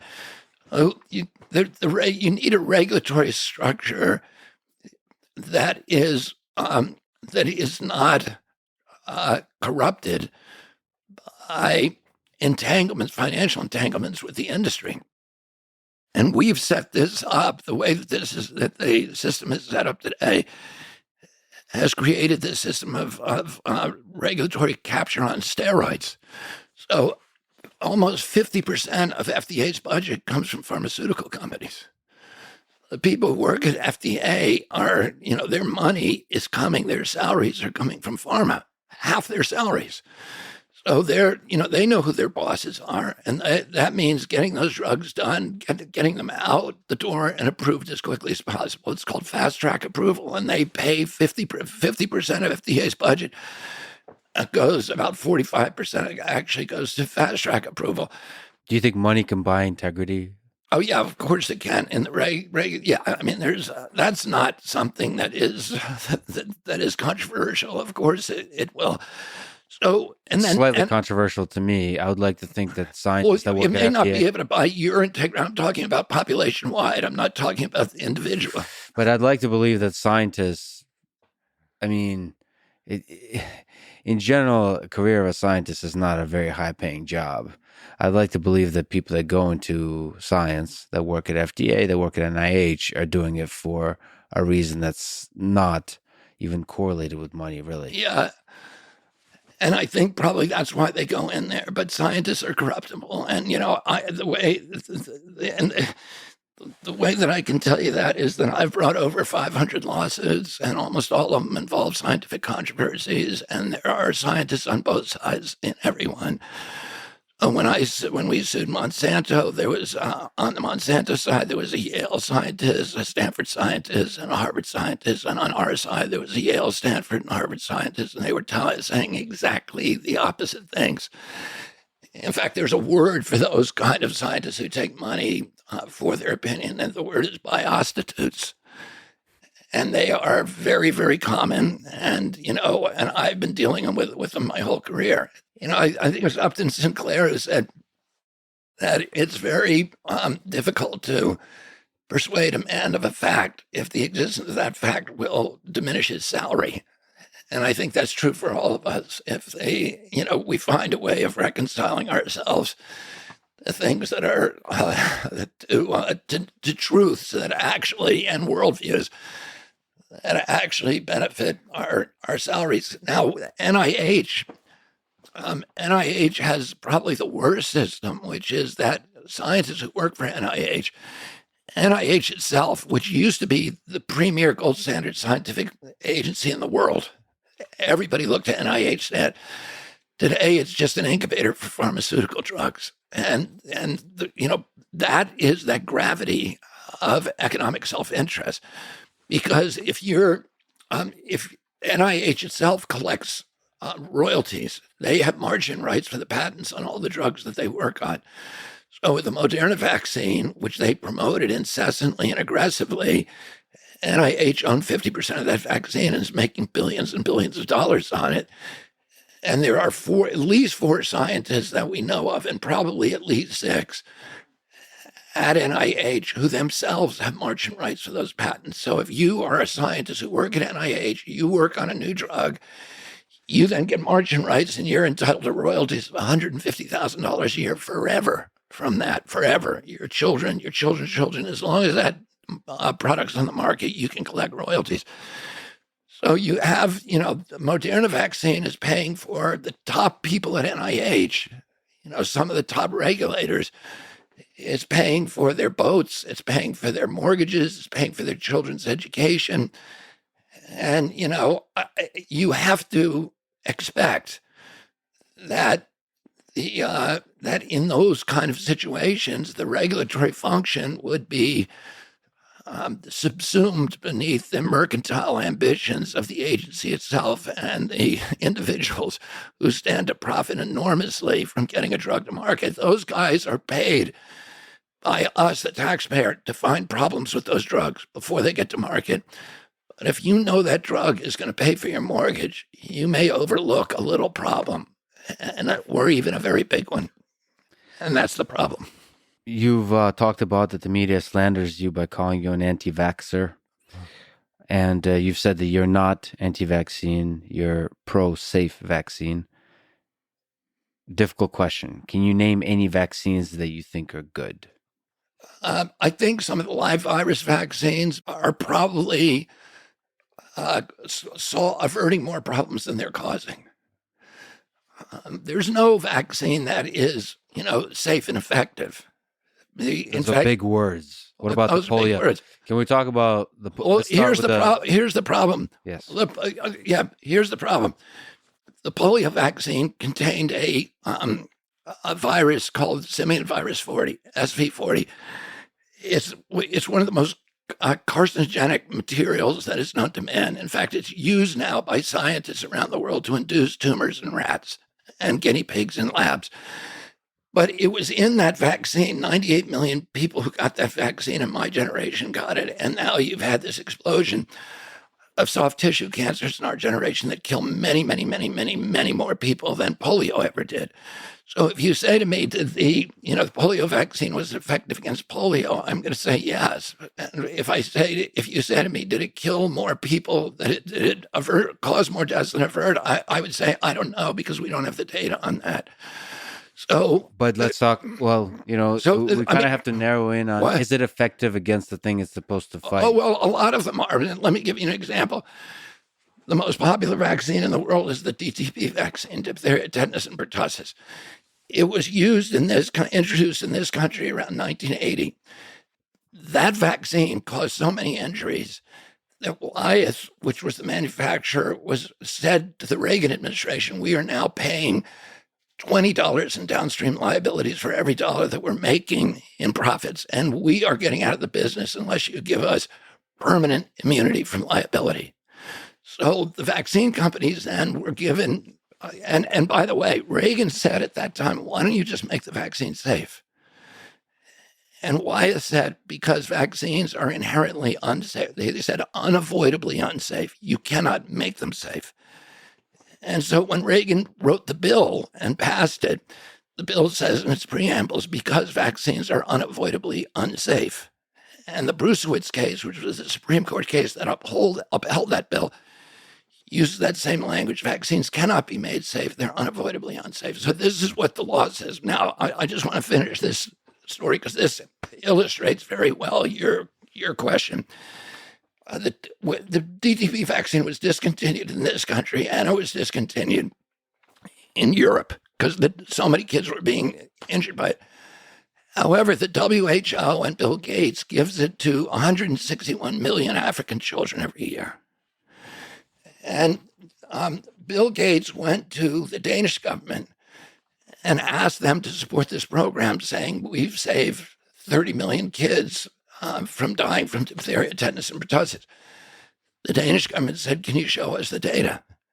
And he couldn't. So the Danish government paid for a big study with Novo Nordisk, which is a Scandinavian vaccine company, in West Africa. And they went to West Africa and they looked at the DTP vaccine for 30 years of data.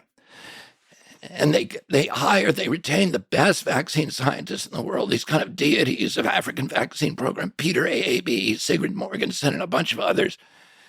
And they looked at 30 years of data for the DTP vaccine, and they came back and they were shocked by what they found. They found that the vaccine was preventing kids from getting diphtheria, tetanus, and pertussis. But the girls who got that vaccine were 10 times more likely to die over the next 6 months than children who didn't. Why is that?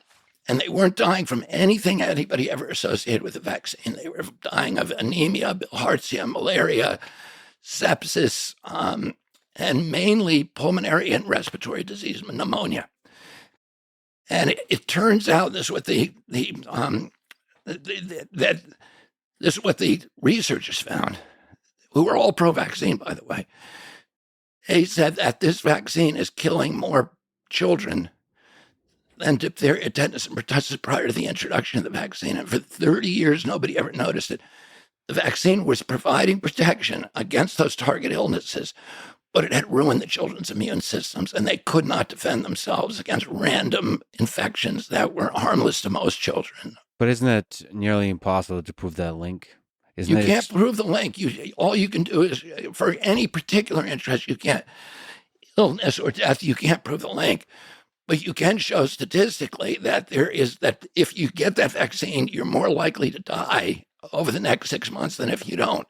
And those studies, unfortunately, are not done for any other vaccines. So for every other medicine, in order to get approval from the FDA, you have to do a placebo-controlled trial prior to licensure, where you look at health outcomes among an exposed group, a group that gets it, and compare those to a similarly situated group that gets a placebo. The only medical intervention that does not undergo placebo-controlled trials prior to licensure of vaccines. Not one of the 72 vaccines that are now mandated for our children have ever undergone a placebo-controlled trial prior to licensure. So I should say that there's a bunch, on that point, I've heard from a bunch of folks that disagree with you, including polio. I mean, in the testing is a really important point. Before licensure, placebo-controlled, randomized trials, polio received just that against the saline placebo control. So it seems unclear to me. I'm confused why you say that they don't go through that process. It seems like a lot of them do. Here's the thing, is that I was saying that for many years because we couldn't find any. Yeah. And then in 2016, in March, I met President Trump ordered Dr. Fauci to meet with me. Mm. And Dr. Fauci and Francis Collins, and I said to them during that meeting, you have been saying that I'm not telling the truth when I said not one of these has undergone a prior pre-licensure placebo control. Mm-hmm. And the polio may have had one post-licensing. Most of them haven't. The polio may have. I don't know. But I said, our question was, prior to licensure, do you ever test these? and for safety. And by the way, I think the polio vaccine did undergo a saline placebo trial prior to licensure, but not for safety, only for efficacy. So I'm talking about safety trials. Now, Fauci told me that he said, I can't find one now. He had a whole tray of files there. He said, I can't find that one now, but I'll send you one. I said, just for any vaccine, send me one. For any of the 72 vaccines. He never did. So we sued the HHS.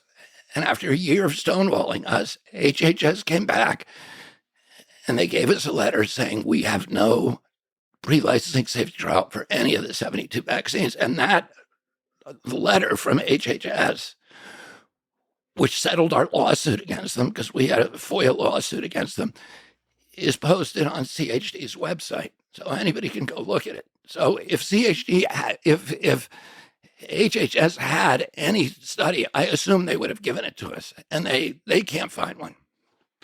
Well, let me zoom out because a lot of the details matter here. Pre-licensure, what does placebo-controlled mean? So this is this probably requires a rigorous analysis. And actually, at this point, it would be nice for me just to give the shout out to other people much smarter than me that people should follow, along with Robert F. Kennedy Jr. Use their mind, learn, and think. So one really awesome creator, I really recommend him, is Dr. Dan Wilson. He hosts the Debunk the Funk podcast. Vincent Recaniello, who hosts This Week in Virology, brilliant guy. I've had him on the podcast. Somebody you've been battling with is Paul Offit. Interesting Twitter, interesting books. People should read and understand and read your books as well. And Eric Topol has a good Twitter and good books. And even Peter Hotez, I'll ask you about him. And people should, because Paul Offit published a Substack recently debunking, I think, my discussion with Joe Rogan, and we have published a debunk of his debunking. And so if you read his stuff, you should read both. Yes, yeah, you should read. And I would love to debate any of these guys. So Joe Rogan proposed just such a debate, which is quite fascinating to see how much attention and how much funding it garnered. The debate between you and Peter Hotez. Why do you think Peter rejected the offer? I think again, I'm not going to look into his head. But what I will say is if you're a scientist and you're making public recommendations based upon what you say is evidence-based science, you ought to be able to defend that. You ought to be able to defend it in a public forum, and you ought to be able to defend it against, all comers.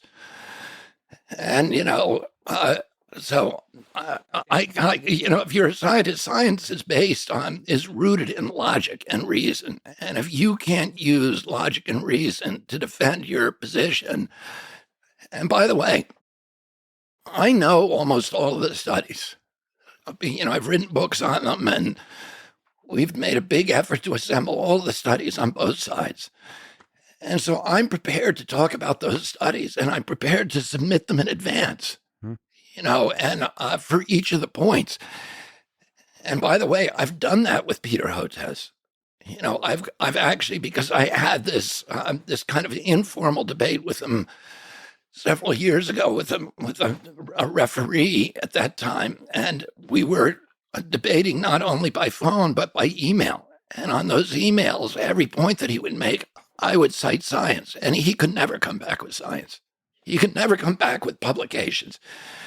He would give publications that had nothing to do with, for example, thimerosal and vaccines, mercury-based vaccines. He sent me one time 16 studies to rebut something I'd said about thimerosal, and not one of those studies, they were all about the MMR vaccine, which doesn't contain thimerosal. So it wasn't like a real debate where you're using reason and isolating points and having a rational discourse. I don't think that I don't blame him for not debating me because I don't think he has the science.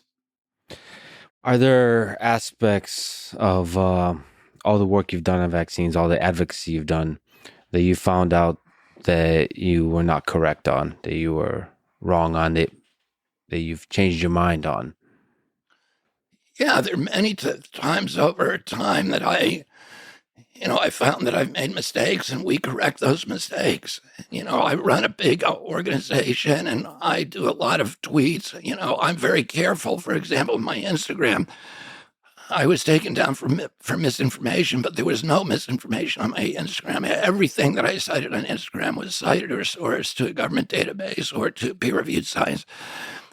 But for example, the Defender, which was our organization's newsletter, we summarize scientific reports all the time. That's one of the things, the services that we provide. So we watch the, PubMed, and we watch the peer-reviewed publications, and we summarize them when they come out. We have made mistakes. When we make a mistake, we are rigorous about acknowledging it, apologizing for it, and changing it. That's what we do. I think we have one of the most robust fact-checking operations anywhere in journalism today. We actually do real science, and listen, I've put up on my Twitter account when there are numerous times that I've made mistakes on Twitter, and I apologize for it. And people say to me, oh, that's weird. I've never seen anybody apologize on Twitter, but I think it's really important that of course, human beings make mistakes. My book is, 230 or 40, 50,000 words. There's going to be a mistake in there. But, what I say at the beginning of the book, if you see a mistake in here, please notify me. I give a way that people can notify me. And if somebody points out a mistake, I'm going to change it. I'm not going to dig my feet in and say, I'm not going to acknowledge this. So some of the things we've been talking about, you've been an outspoken contrarian on some very controversial topics. This has garnered some fame and recognition, in part for being attacked and standing strong against those attacks. If I may say, for being a martyr. Do you worry about this drug of martyrdom that might cloud your judgment? First of all, yeah, I don't consider myself a martyr, and I have never considered myself a victim. I make choices about my life, and I'm content with those choices and peaceful with them. I'm not trying to be a martyr or a hero or anything else. I'm doing what I think is right because I want to be peaceful inside of myself. But the only guard I have is fact-based reality.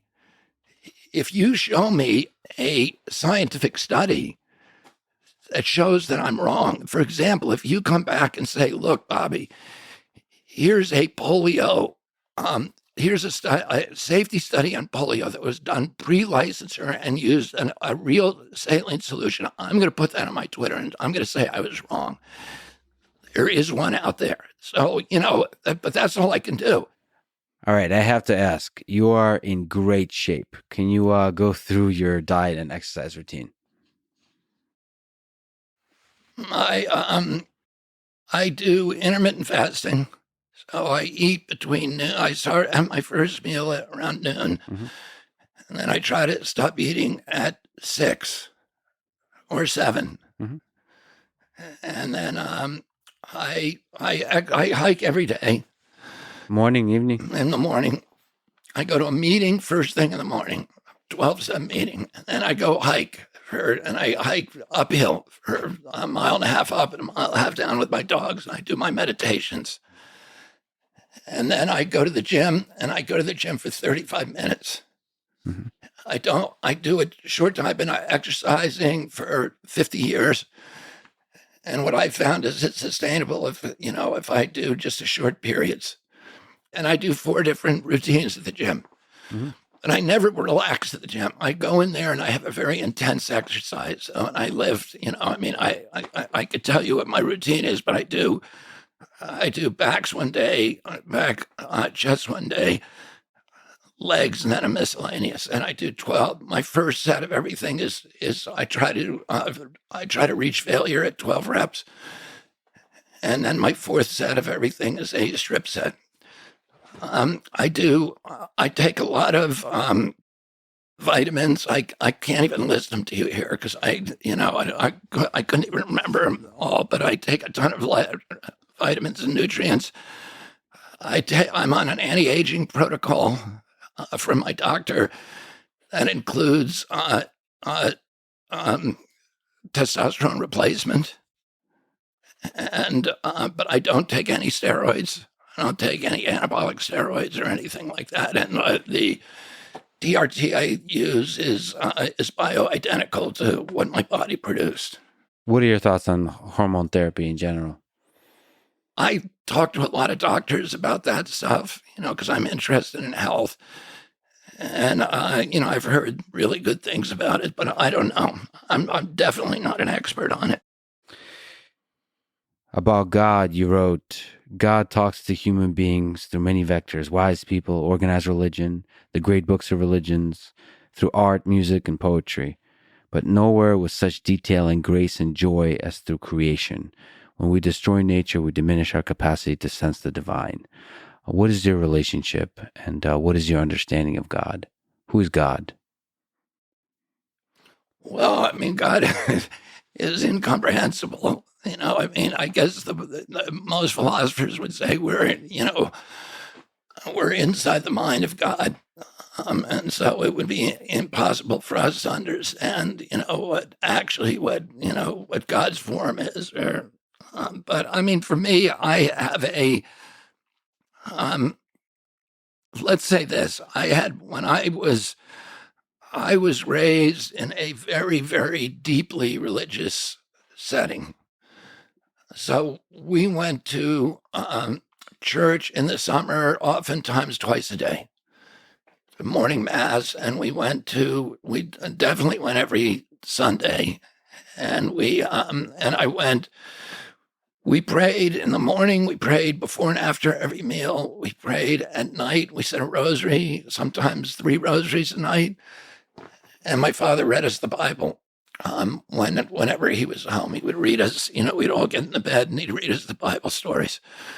I went to Catholic schools, I went to Jesuit schools, I went to the nuns, and I went to a Quaker school at one point. When I became a drug addict when I was about 15 years old, about a year after my dad died, and I was addicted to drugs for 14 years. During that time, when you're an addict, you're living against conscience.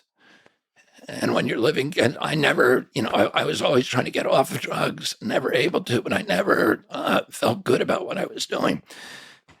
And when you're living against conscience, you kind of push God to the peripheries of your life. So I'll call me he, recedes and gets smaller. And then when I got sober, I knew that I had a couple of experiences. One is that I had a friend of my brother's, one of my brothers who died of this disease of addiction, had a good friend who had used to take drugs with us, and he became a Moonie. So he became a follower of Reverend Sun Myung Moon. And at that point, his compulsion, he had the same kind of compulsion that I had, and yet it was completely removed from him. And he used to come and hang out with us, but he would not want to take drugs, even if I was taking them right in front of him. He was immune to it. He'd become impervious to that impulse.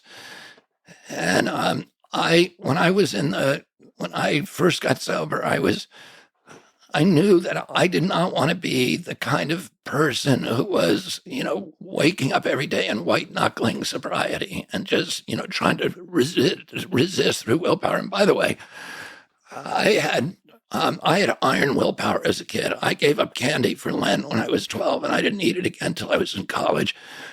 I gave up desserts the next year for Lent, and I never ate another dessert till I was in college, and I was trying to bulk up for rugby and for sports. So I felt like I could do anything with my willpower, but somehow this particular thing, the addiction, was completely impervious to it. And it was cunning, baffling, incomprehensible. I could not understand why I couldn't just say no and then never do it again, like I did with everything else. So I was living against conscience, and I thought about this guy, and reflecting my own prejudices at that time in my life, I said to myself, I didn't want to be like a drug addict who was wanting a drug all the time and just not being able to do it. I wanted to completely realign myself so that I was somebody who got up every day and just didn't want to take drugs, never thought of them, kissed the wife and children and went to work and was never thought about drugs the whole day. And I knew that people throughout history had done that. I'd read the lives of the saints. I knew St. Augustine had been a very, very dissolute youth and had this spiritual realignment, transformation. I knew the same thing had happened to St. Paul, at Damascus. The same thing had happened to St. Francis. St. Francis also had a dissolute and fun-loving youth and had this deep spiritual realignment. And I knew that had happened to people throughout history. And I thought that's what I needed, something like that. I had the example of this friend of mine, and I used to think about him, and I would think, and this again reflects the bias and probably the meanness of myself at that time, but I said, I'd rather be dead than be a Mooney. But I wish I somehow could distill that power that he got without becoming a religious nuisance. And at that time, I picked up a book by Carl Jung called Synchronicity. And Jung, he was a psychiatrist. He was contemporary of Freud's. He was Freud was his mentor, and Freud wanted him to be his replacement, but Freud was an avowed atheist. And Jung was a deeply spiritual man. He had these very intense and genuine spiritual experiences from when he was a little boy, from when he was 3 years old, that he remembers. His biography is fascinating about him because he remembers them with such detail. And he was interesting to me because he was a very faithful scientist, and I considered myself a science-based person from when I was little. And yet he had this spiritual dimension to him, which infused all of his thinking and really, I think, made him, it branded his form of recovery or of treatment. And he thought that he had this experience that he describes in this book, where he's sitting up on he ran one of the biggest sanitariums in Europe, in Zurich. And he was sitting up on the third floor of this building, and he's talking to a patient who was describing her dream to him. And the fulcrum of that dream was a scarab beetle, which was an insect that is very, very uncommon, if at all, in Northern Europe, but it's a common figure in the iconography of Egypt and the hieroglyphics on the walls of the pyramids, etc. And while he was talking to her, he heard this bing, bing, bing on the window behind him. And he didn't want to turn around to take his attention off her, but finally he does it. He, in exasperation, he turns around, he throws up the window, and a scarab beetle flies in and lands in his head. And he shows it to the woman, and he says, "Is this what you were thinking of? Is this what you were dreaming about?" And he was struck by that experience, which was similar to other experiences he's had like that. And that's what synchronicity means. It's an instant, a coincidence, and like if you're talking with somebody about somebody that you haven't thought about in 20 years and that person calls on the phone, that's synchronicity.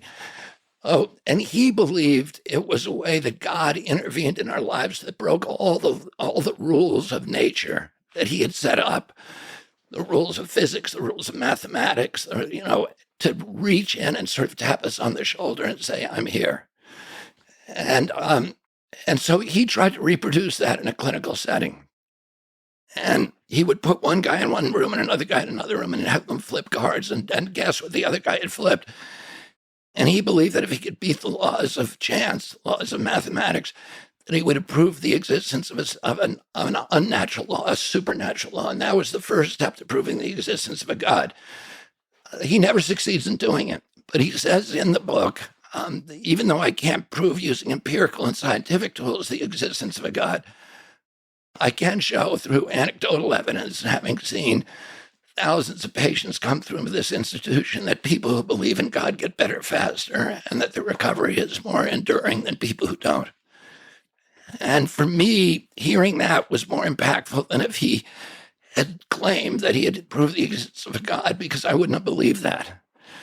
But I was already at a mindset where I would have done anything I could to improve my chances of never having to take drugs again by even 1%.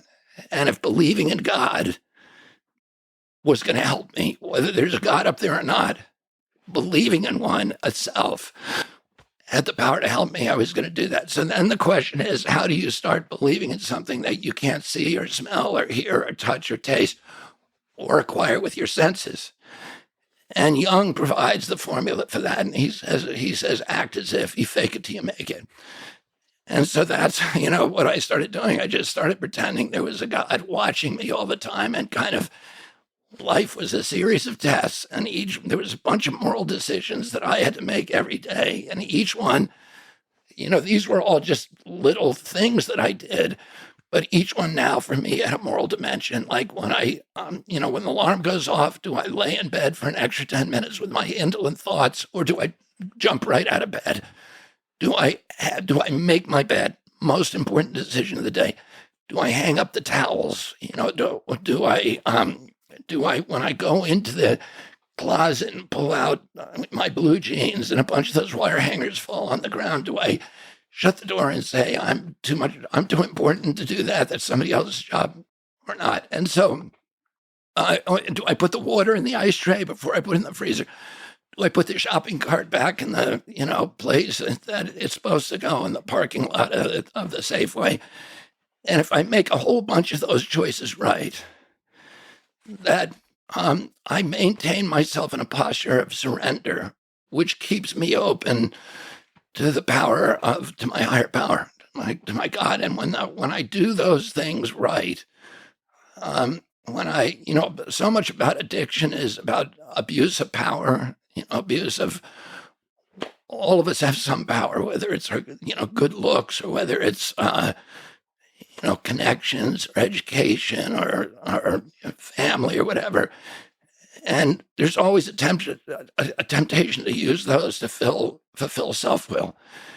And the challenge is, how do you use those always to serve instead God's will and the good of our community? And that, to me, is kind of the struggle. And when I do that, I feel God's power coming through me, and that I can do things. I'm much more effective as a human being.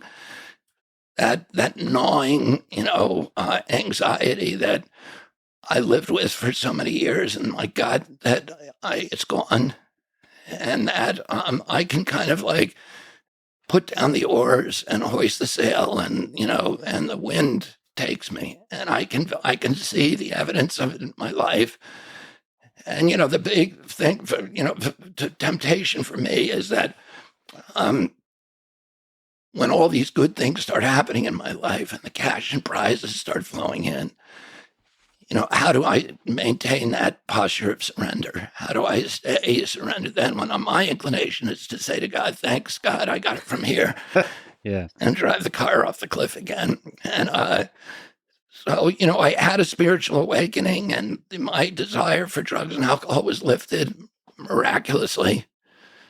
And to me, it was as much a miracle as if I'd been able to walk on water.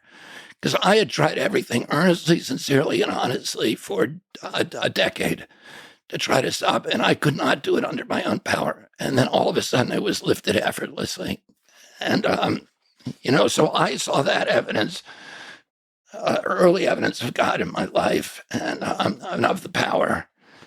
And I see it now, every day of my life.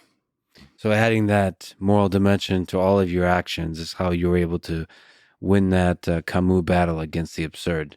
Exactly. Sisyphus with the boulder. It's all the same thing. It's the battle to do the right thing. And now Sisyphus was able to find somehow happiness. Yeah. Well, Bobby, thank you for the stroll through some of the most important moments in recent human history and for running for president. And thank you for talking today. Thank you, Lex. Thanks for listening to this conversation with Robert F. Kennedy Jr. To support this podcast, please check out our sponsors in the description. And now, let me leave you with some words from John F. Kennedy. Let us not seek the Republican answer or the Democratic answer, but the right answer. Let us not seek to fix the blame for the past. Instead, let us accept our own responsibility for the future. Thank you for listening, and hope to see you next time.